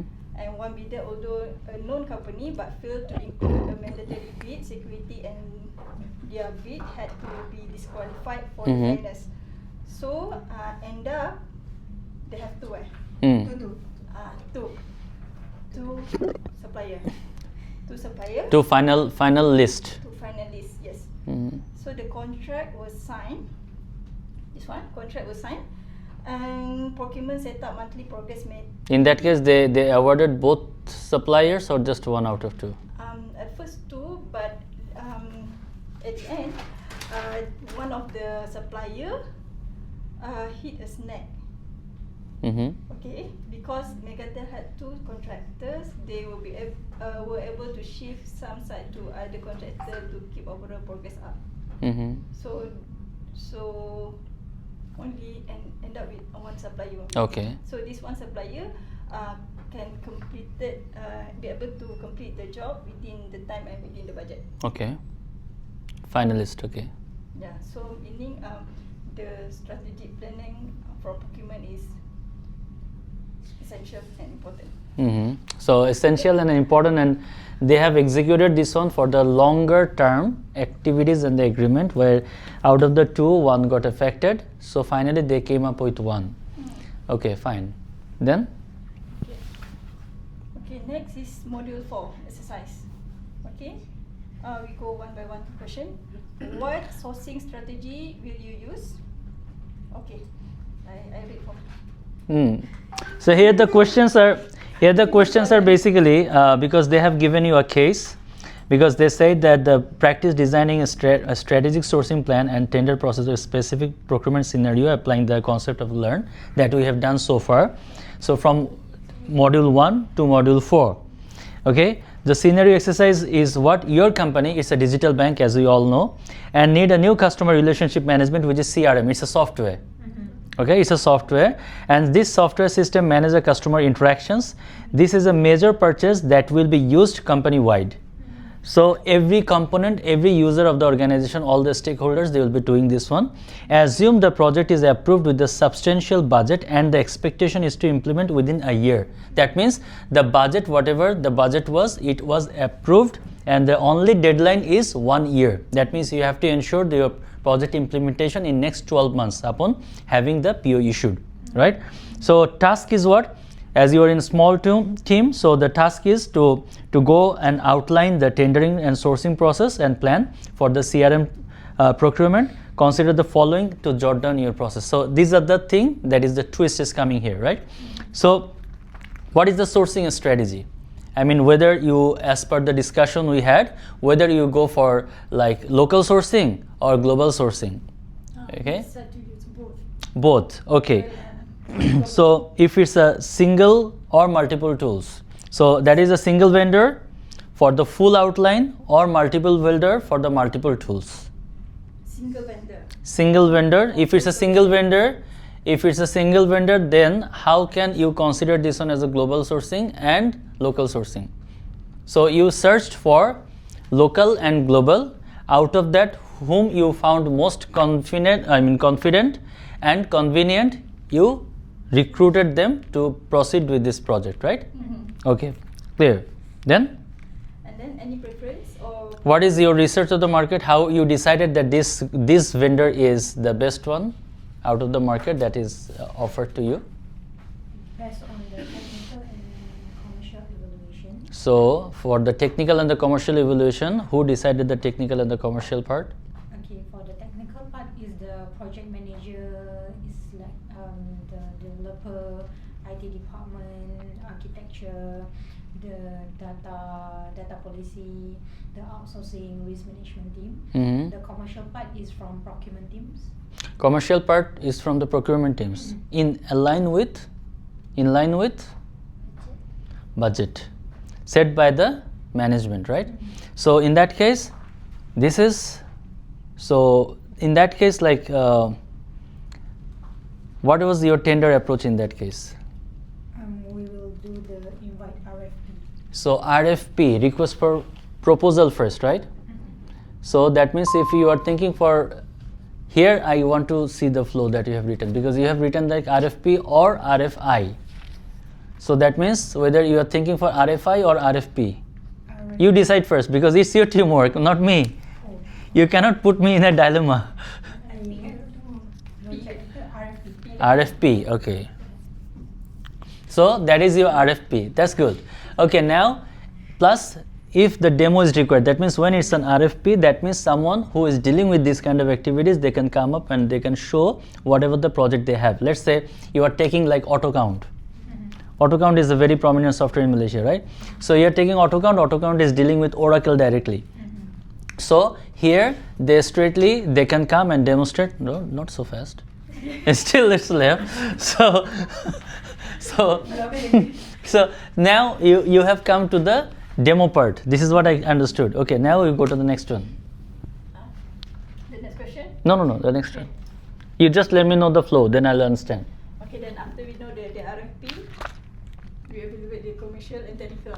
We do the evaluation for commercial and technical. What kind of bidding that you have done? What kind of bidding? After that, the technical 80% and commercial 20%. So what kind of bidding you have done for this? For the technical, CRM. No, it's a CRM is the product or the project that you're working for, right? So what kind of tender that you offered for this project? There are so many different type of tenders, right? So which tender you actually followed this time? It's not okay. As you said, your project is based on commercial and technical, right? So now you are straightly going to the negotiation part.